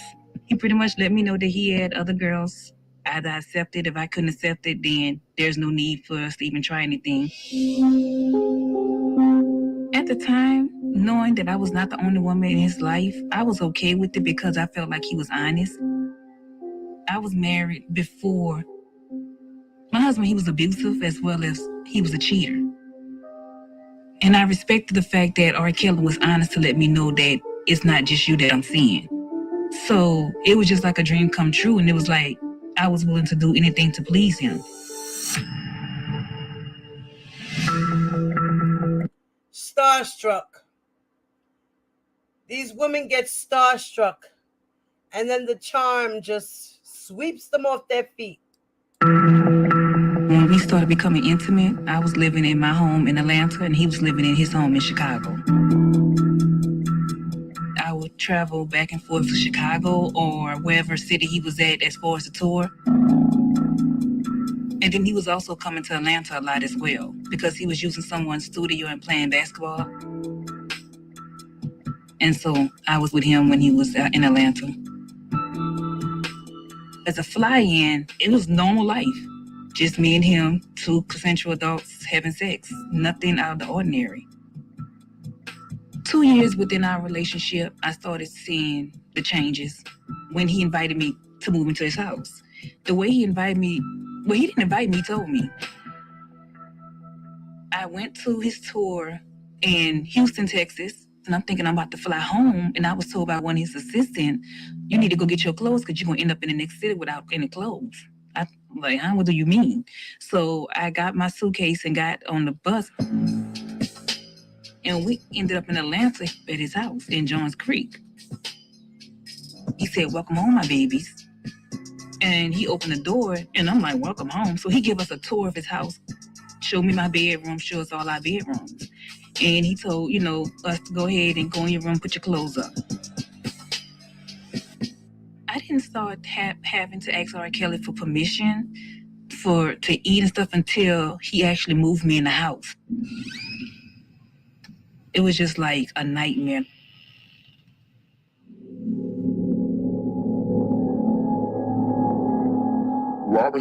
In February of 2018, R. Kelly was evicted from his 2 Atlanta homes for over a $30,000 in unpaid rent. Has to strategically spread his money out and pay certain bills.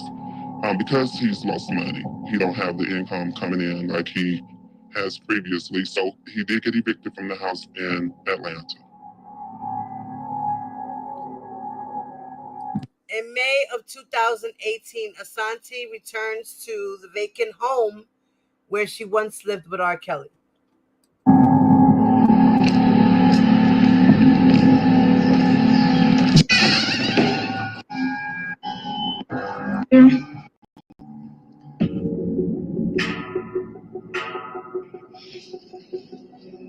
In my opinion, I feel like this is the wickedest part.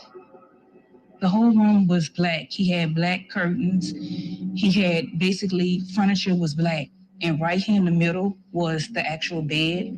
And I just really feel like this room right here, besides my bedroom, was like the most degrading thing ever. It's like things that happen in here that you wouldn't even think that would happen, but you had to pretty much agree to it, no matter how demeaning it felt, a scene, you had to always just play along with it.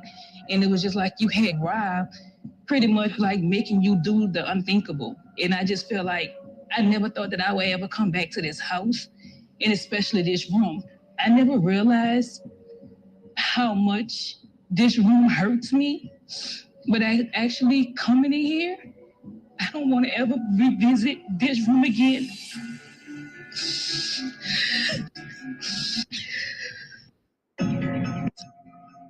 I had to beat for him to actually give me permission. And when I say beat, I literally had to do this for him to hear me.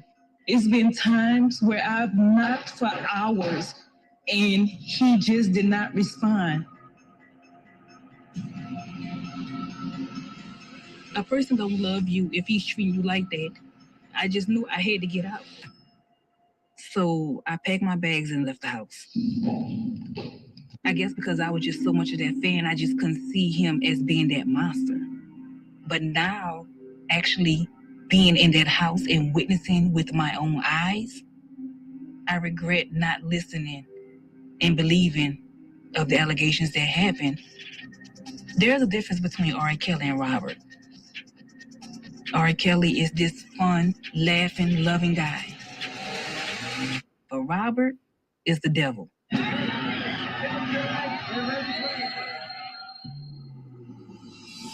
Meet R. Kelly started in the summer of 2017 when the allegations came out about him having what the media were calling sex cults in his home here in Atlanta. And let's get his concerts canceled. I thought that would be a really kind of simple ask with the 25 years of receipts that we have against this person. And that was met with resounding silence. The radio stations would not respond, would not call me back. We've been playing R. Kelly music and hearing these rumors and sometimes accusations of R. Kelly. But radio has always just concentrated on the music and not the background. And that is our fault. At the same time, we discovered that he had a concert coming up in Atlanta. And so we decided to protest. What we come to do, you are Kelly! And when we gonna do it? Now! Hey, Janice. I'm glad you caught me. How you doing, honey? So we're going over Surviving R. Kelly, part 5 and 6. So that's what we're doing, mommy. And welcome. The response was very kind of polarized, I think, as the Black community is on R. Kelly. He's been the same for years. Who are we to judge? The protesters don't affect anything. And then on the other hand, people are like, hallelujah, finally somebody's doing something. And from there, people started reaching us out like, hey, he's coming to Dallas. He's coming to Detroit. What can we do? They fought back and said, we do not want him performing here. Shame on you! Shame on you! Shame on you! Shame on you! Black girls! Lives matter! I am a R. Kelly fan. It's two sides to every story. I'm here for the music and nothing else. And so we started to organize the people locally in those towns to hold protests, to ask venues to cancel it. We've held 7 protests in cities around the country. R. Kelly may have to find a new spot to hold his next concert. And it's, just grown and grown and grown. Kelly says he and his attorneys plan to get to the bottom of the cancellation of his performance. And it falls right into this continuum of stories that have come out around sexual misconduct, sexual harassment in mainstream industries. In September, we have the huge Harvey Weinstein articles drop, which propelled this whole movement forward. And R. Kelly doesn't get included in that. Geronda Pace broke her NDA around R. Kelly, and I wanted to shine light on that and continue to keep the conversation about R. Kelly and accusations against him in the public eye. Like, I was 16. I didn't know. Scared? What was Yeah, running how through are your you head? feeling when all that was happening? Very frightening. Like, he would slap you in your face and he would physically, like, harm you. There are 6 women that R. Kelly allegedly lives with and controls them. When usually one person comes forward, the door kind of opens. We saw this with Me Too. The question here is, why does R. Kelly always survive this? And the second biggest question is, why is the Black community complicit and silent? If them kids were Caucasian young women, we would not be going through this. The most disrespected woman in America historically has always been the Black woman. You know, I always say, if you want to get away with murder, kill a Black rapper. If you want to get away with sexual assault, assault a young Black girl. If R. Kelly had been doing this to white women, oh my God. The fact that it's mostly young Black girls that he preys on, simply nobody cares. These families came forward and were making desperate pleas to get their children back, to get their daughters back home and away from R. Kelly. We've been watching them since they came forward in 2017, tried various attempts to get media attention, but it doesn't take hold.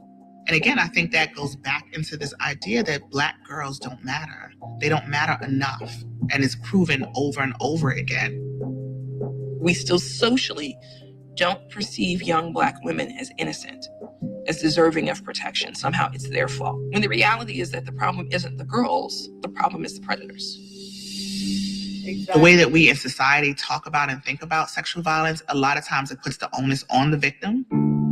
People are brainwashed into thinking that they have some complicity in their own abuse. And so they don't come forward because of the deep shame, the fear of being ostracized in their community. There are all these different factors that allow people to stay silent. We're not blaming R. Kelly for what he's doing. We're blaming each other. When you have fans like myself, when I was that fan, that diehard fan, I just felt like, oh, these girls are lying. People who stand up and say, I've been victimized, I've been sexually abused, we as a society tend to meet it with skepticism because there have been cases where people have lied. What do these young ladies have to gain from lying? It's not like R. Kelly's some rich billionaire that's just out here cutting checks to everybody. It seems to me like some of these young ladies just want to see the truth. And I think with the whole Time's Up, Me Too movement, and they see everybody else, you know, getting their careers canceled and people getting convicted, they're like, yo, well, we want some justice too. Can we use some of this Time's Up, Me Too movement energy to get him going? R. Kelly's victims, nobody just cares about the Black women that speak out, especially the Black community. It's the Black community that bashes the Black women that speak out about abuse. You have this, powerful person that's beloved in the African-American community. And then you have a victim that nobody cares about. And the greater society perpetuates stereotypes about Black women that internally you start to believe. We'll believe it if it's a convenient excuse not to have to deal with the reality of R. Kelly and how we've been supporting and enabling him for decades. Accuses him of sexual battery. Faith Rogers met R. Kelly at age 19. This woman, Faith Rogers, says that she was in a relationship with R. Kelly when she was 19 for nearly a year before leaving. My name is Faith, and I met R. Kelly in March of 2017. He kind of had like a goofiness to him when I initially met him. I knew he was older, but when he gave me his number, I wasn't thinking things would be where they are almost a year later. He really was persistent, and he would call me and we would just talk about regular things. I was flattered. Nothing ever came off as negative to me in our conversations in the beginning. So the next time I saw R. Kelly was in May of 2017. I flew to New York for a show. So after the show, I went back to the room, ended up falling asleep. At 6 a.m., pounding at the door. Pounding, not knocking, he's pounding at the door. Our conversations have been so great, I expected the first encounter to go different. It was consensual. but it was consented by intimidation. I felt just like something I had to do. Not that I wanted to do, but I had to do because it was R. Kelly. And who are you to tell R. Kelly no? He's the type of person, he's very demanding. He's like a director and this is his movie. So he's like, do you like it? And I'm not responding. And he's like, tell daddy you like it. And I'm still not responding. And he's like, we need to work on your moaning skills. So right away, he's critiquing me. And the whole time, you know, he's saying really perverted things almost. He's like young type pussy and things like that. And so eventually he stops. And I look back and there's an iPad. And I just turned my head away. You know, I didn't want my face to be on it.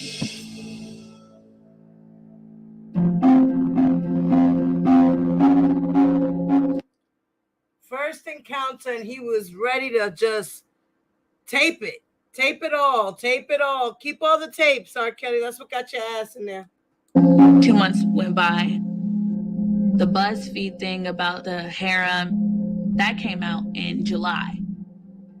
I knew he was intimidating, but these allegations came out. And they sounded so extreme. How could he kidnap somebody? How could he abuse somebody and beat them? It was just twisted. So I was really sitting there confused. The only conversation we had about it was him saying it's not true, that these were lies. Closer to the end of the year, December, I had flown down for his concert in Dallas. We were in a hotel room. He kind of had gone on this emotional spiel, you know, about life. And then he revealed to me about the girls. He described them to be a family. He made it seem like a family thing. These are women that I raised. Some have been with me for 15 years. Some of them have been with me for 5 years. So he's sitting there and he's thinking, and I can see him thinking because he's like this. So I'm like, what is he about to do or ask me to do? He makes a phone call and he's like, get dressed. We're coming downstairs. So I'm like, who are we going to see? Go downstairs and he opens the door. And it's the girl I saw on the TMZ stuff. I'm like, oh. She's the girl that her parents said that she was kidnapped. So now Faith runs into Joycelyn Savage. And she's shocked. Absolutely shocked.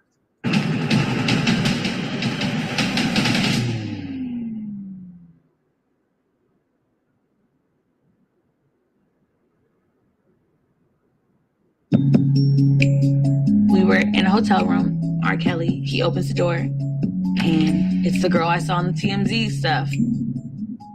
I'm like, oh, she's the girl that her parents said that she was kidnapped. She literally like jumped up to him like a puppy and kisses him on the mouth. Seeing Joycelyn do exactly what he told her to do, she's not acting like a real person. She's acting like a robot. Everything he said was so funny, or, you know, she was right there just like in awe of him. And it's like, but when he would leave, she would just be numb. I wouldn't say she was kidnapped. Brainwashed, yes, absolutely. Our clinical term for brainwashing is psychological manipulation. There's nothing stopping you from leaving, but an individual might stay because he or she might believe, I can't get out of this situation. Right.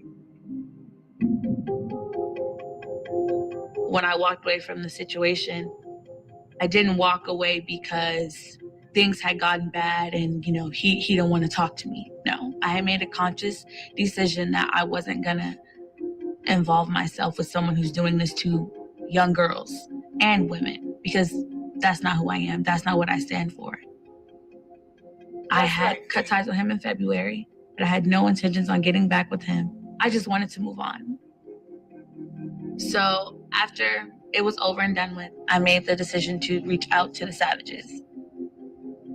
I went to tell them about how it went with me meeting their daughter, Joycelyn. When I did meet her, like he opened the door and he looked at me and he looked at her and he was like, I want y'all to get to know each other.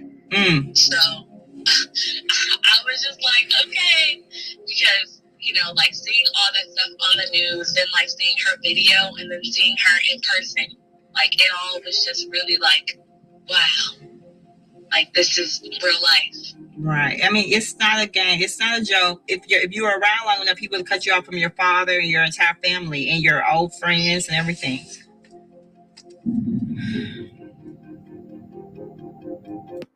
Thank God. Thank God. Thank God. Faith wasn't there that long. Thank God that she said, fuck no, this is not happening. This guy needs to be stopped. And I'm going to be the one to do it. And she was the first one to put up a lawsuit against R. Kelly. And everything slowly started moving for him. More women started coming out with their stories. The surviving R. Kelly, when this came out, everything exploded. Everything. A federal investigator was watching the show and was disgusted by it and decided to say something to Kim Fox. Listen, we need to investigate this. We need to see if there's any victims or accusers willing to come forward to speak about their experience, what they had with R. Kelly, and if they were abused or not, and if they were minors or not. And look, a total of 32 victims, survivors now of R. Kelly, have come forward. Of course, they were upset, but they were like, thank you for telling us. We haven't seen her. And the fact that they had to ask me, well, what does she look like? Was she skinnier? Things like that. You shouldn't have to ask about your own child. Right. So that hit home for me. And I couldn't imagine what my parents would feel like if that were me. Exactly. So from there, they began to tell me more disturbing things about R. Kelly. And Tim Savage, he asked me if I had been checked for STDs since I've been with him. And I'm like, why? And he's like, I know for a fact my daughter has an uncurable STD and she got it from R. Kelly. Wow. After I reached out to the Savages, I went and got a blood test and it came back positive for herpes. Wow. My initial reaction, I wasn't angry at him. I was angry at myself. And I had already came to a point where I decided, I was done with him. And then on the other hand, I was like, if it were somebody in my city and they gave me an STD, I would address it. I would pretty much make sure they were held accountable. So why not hold him on the same platform? I knew I had to spread the word. I wasn't going to wait 10 or 20 years to come out and say he did that to me. I was going to come out now. A young woman claims singer R. Kelly intentionally gave her an STD, and now Dallas police are investigating. When Mr. Kelly, who was infected with herpes, engaged in sexual conduct with my client without informing him of his status, he committed a crime. So much evidence has been on the table for so long, and it seems like in the last 2 years, there's been even more momentum of whoa, this sex cult thing, whoa, this other story, whoa, this woman he gave an STD to. Why is RCA Records still in business with him? R. Kelly is not really an active recording artist right now. He's not on the roster. RCA does not expect a new album from him this year or next year. There are a lot of music business institutions that we need to look at to say, why are you continuing to support this after all this time? There were a series of events in the spring that really amplified the work around R. Kelly.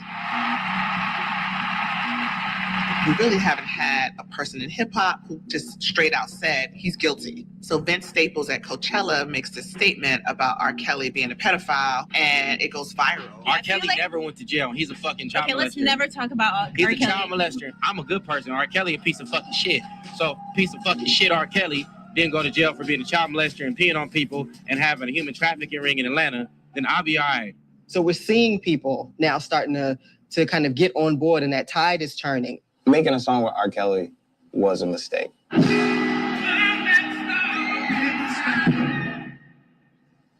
I didn't value the accusers' stories, like, because they were Black women.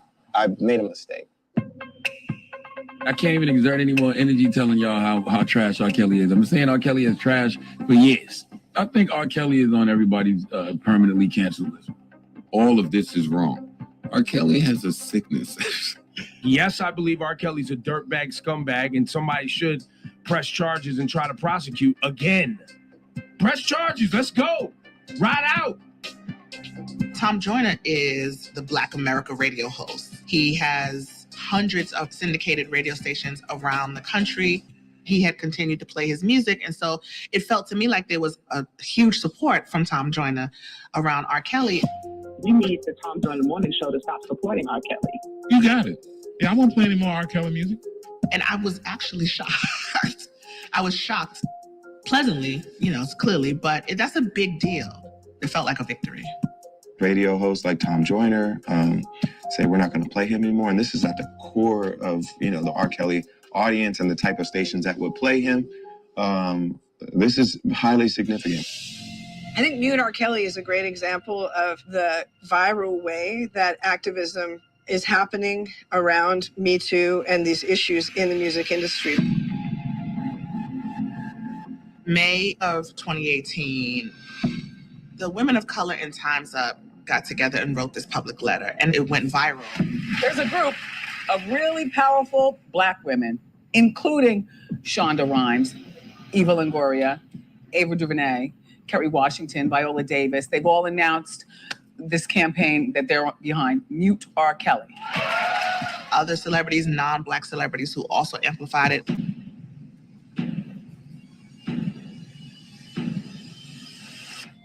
So that's huge. The Me Too movement and Time's Up movement coming behind the Mute R. Kelly movement have really kind of helped push that, forward in the national consciousness. It's one thing for Oronike to say, you should stop listening to R. Kelly. It's another thing for Ava DuVernay. And if John Legend coming out and Questlove coming out, other men who have come out, that makes people think about it in a different kind of a way. And the response we got from it was just overwhelming. I mean, people who had never heard of it, they thought we started this movement yesterday. And as the movement has expanded, people have kind of dictated where it's going. They've said to us, hey, what about streaming? You guys should go after streaming. Streaming service Spotify is removing R. Kelly's music from its playlists and recommendations. It's just the latest in the growing backlash against Kelly, who's been accused of sexual misconduct for decades. Spotify saying basically they're going to downgrade him. So they're no longer going to put him on curated playlists or sponsored playlists is important.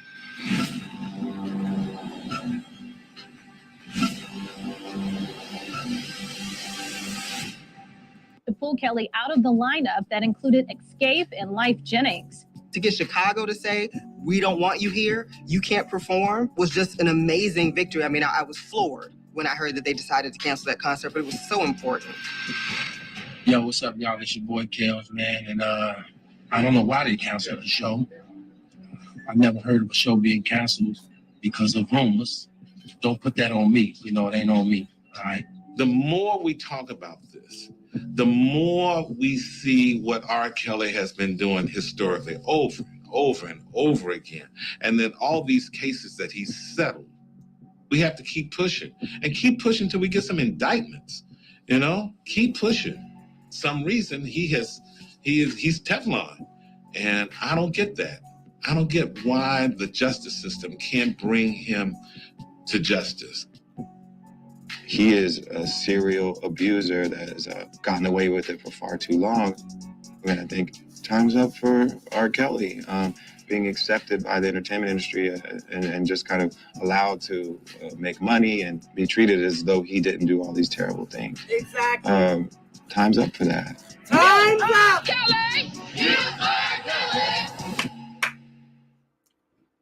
Time's up on R. Kelly.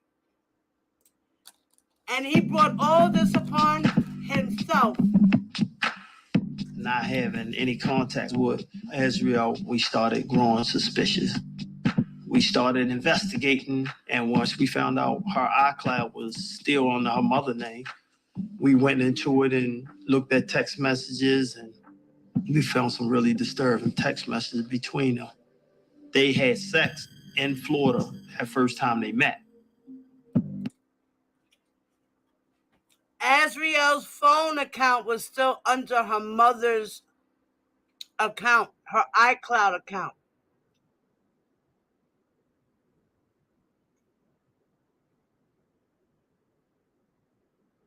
That's how the government got those text messages. In 2015, when she was 17 years old. It makes me feel as a father less than a man, if that makes sense. A piece of me seemed to die off. I don't know anything about the Azriel that's 20 now. My daughter's no different than the Savages. I think the TMZ article with Joy Savage was a statement to every mother and every father that has a daughter. That's a predator that's telling y'all, I don't care what y'all think about me. I'm going to show you, I'm going to get these girls to do what I want them to do, when I want them to do. And if anybody needs education, go look at some pimp movies. Go look at Superfly and all them old 60 movies. R. Kelly blueprint is the same as a pimp. And what he doing is showing you, I don't care how much you cry, I want my daughter, I want my daughter. Your daughter gonna be whatever he want her to be until he finish with her and give her back. And I'm not putting down any other father, but it's a little different when he dealing with me. We're not gonna do, hey, the TMZ, the BuzzFeed back and forth. We're not gonna play that game. So what kind of games you playing, Angela?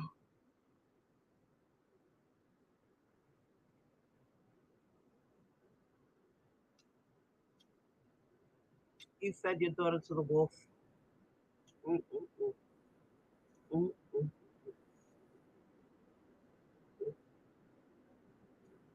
And your case is not like the Savages. Sorry. It's not. Nope, it's not.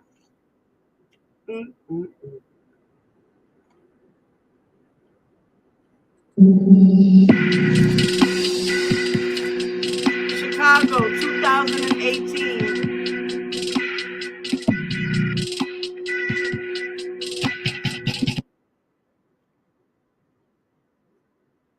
This was supposedly after the fact that Dominique went home. The Clarys are at 219 Justine Street at the studio, and they're trying to call out for Azriel to come to the window.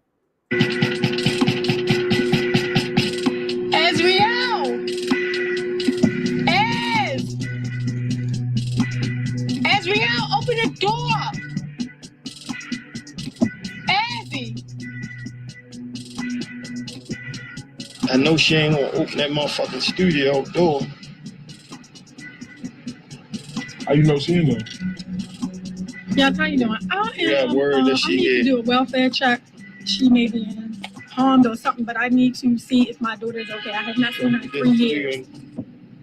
Azriel actually was left in Chicago up here in the studio. I need to get and make sure that she's okay. All right, thank you.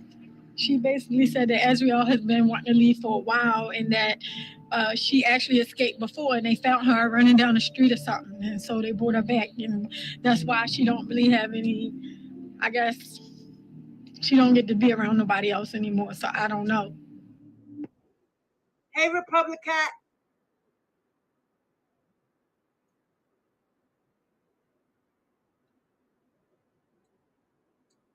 R. Kelly should have let those girls go home. I'm Alice Clary. I'm the one who placed the call. Our daughter, we got a tip that she's here and she's trying to leave. So we need to do a wellness check. Where does Azriel normally live? We think here, we don't know. She's been here with him for 3 years. We have not seen our daughter in 3 years. Well, there's two ways we can get in. One for them to open the door, two for us to bust it down. And we don't have the legal authority to bust it down. The police said there was nothing they can do as a well check if nobody's willing to open the door. So at this point, we just gotta wait and see if somebody can open the door. I'm gonna stay here all night. I'm not leaving.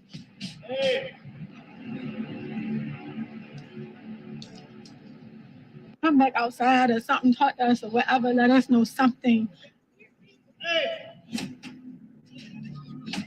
think so. But we couldn't tell. It kind of looked like it could have been her, but she did it so quick. We just seen a silhouette, like, you know, her do it, like her arm. So I don't know.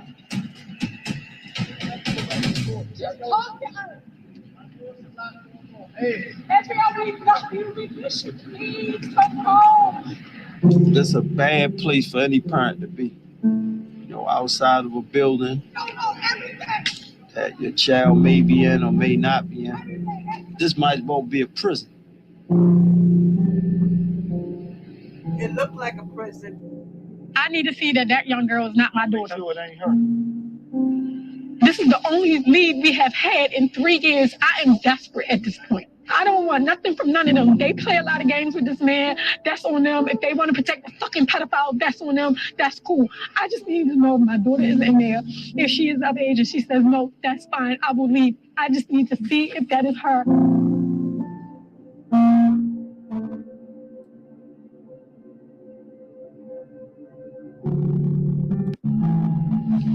I don't know. At this point.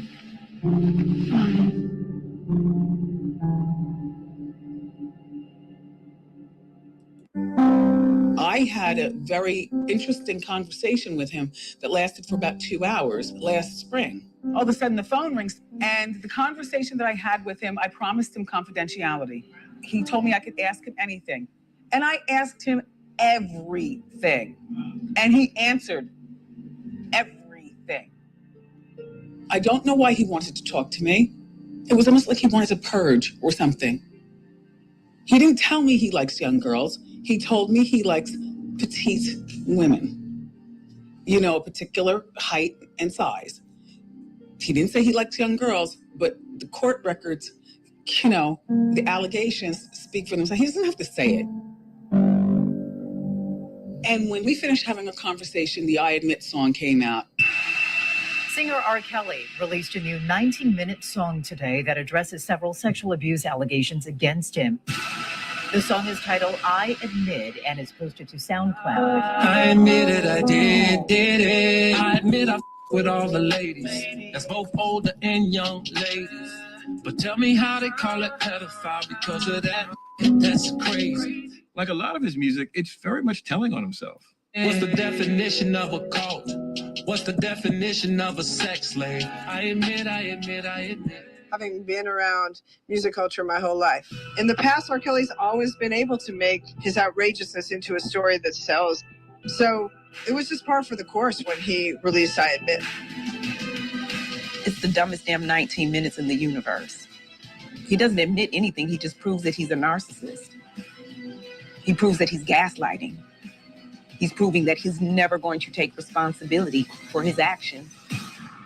It's crazy. Throughout his music, he's been remarkably frank about his predilections, about his freakiness, about level of control even. They're in there. So, I mean, it's not like he's hidden. But we have been afraid to look. Somebody will work hard to have a very polished, very popular persona in the public so that when somebody will make these accusations and they'll be able to say, does that even sound like me? Right? Like that, I would never do that. Why would I risk all of this, all that I have, your perception of me for that? I really don't think that R. Kelly knows who Robert Sylvester Kelly is. I think he may be struggling with, who am I really? Who is this person that I've become? R. Kelly has brought so much pain to so many people, and he should be ashamed of himself. And I hope there is some justice done to him at some point. Yes.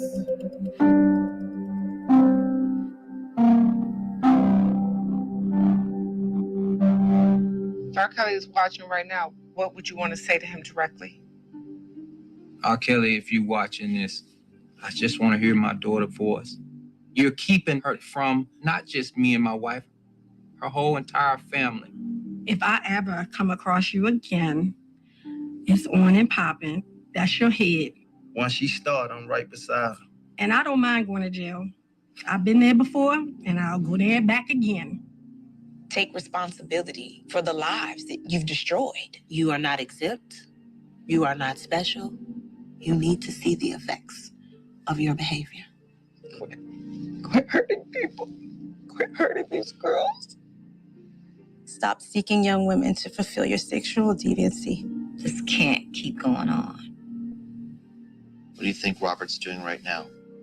I hope Robert is trying to get his sins together.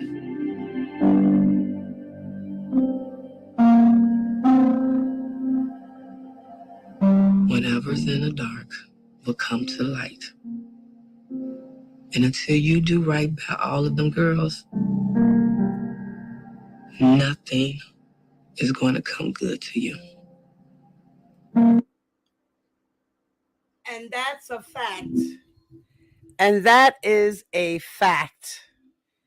And that is the end of Surviving R. Kelly Season 1. Thank you guys for stopping by. Thank you guys for listening, watching, and I hope you guys have a good night. Don't forget to do me this favor, okay? Make sure you hit that like button. Subscribe to the channel if you are not. Share the video. Please make sure you put the notification bell on all. If you have any comments, please leave your comments in the comment section below in the video. Make sure they're respectful. Excuse me. Okay, make sure they're respectful. They won't get deleted. All right. And guys, peace. Ladies and gentlemen,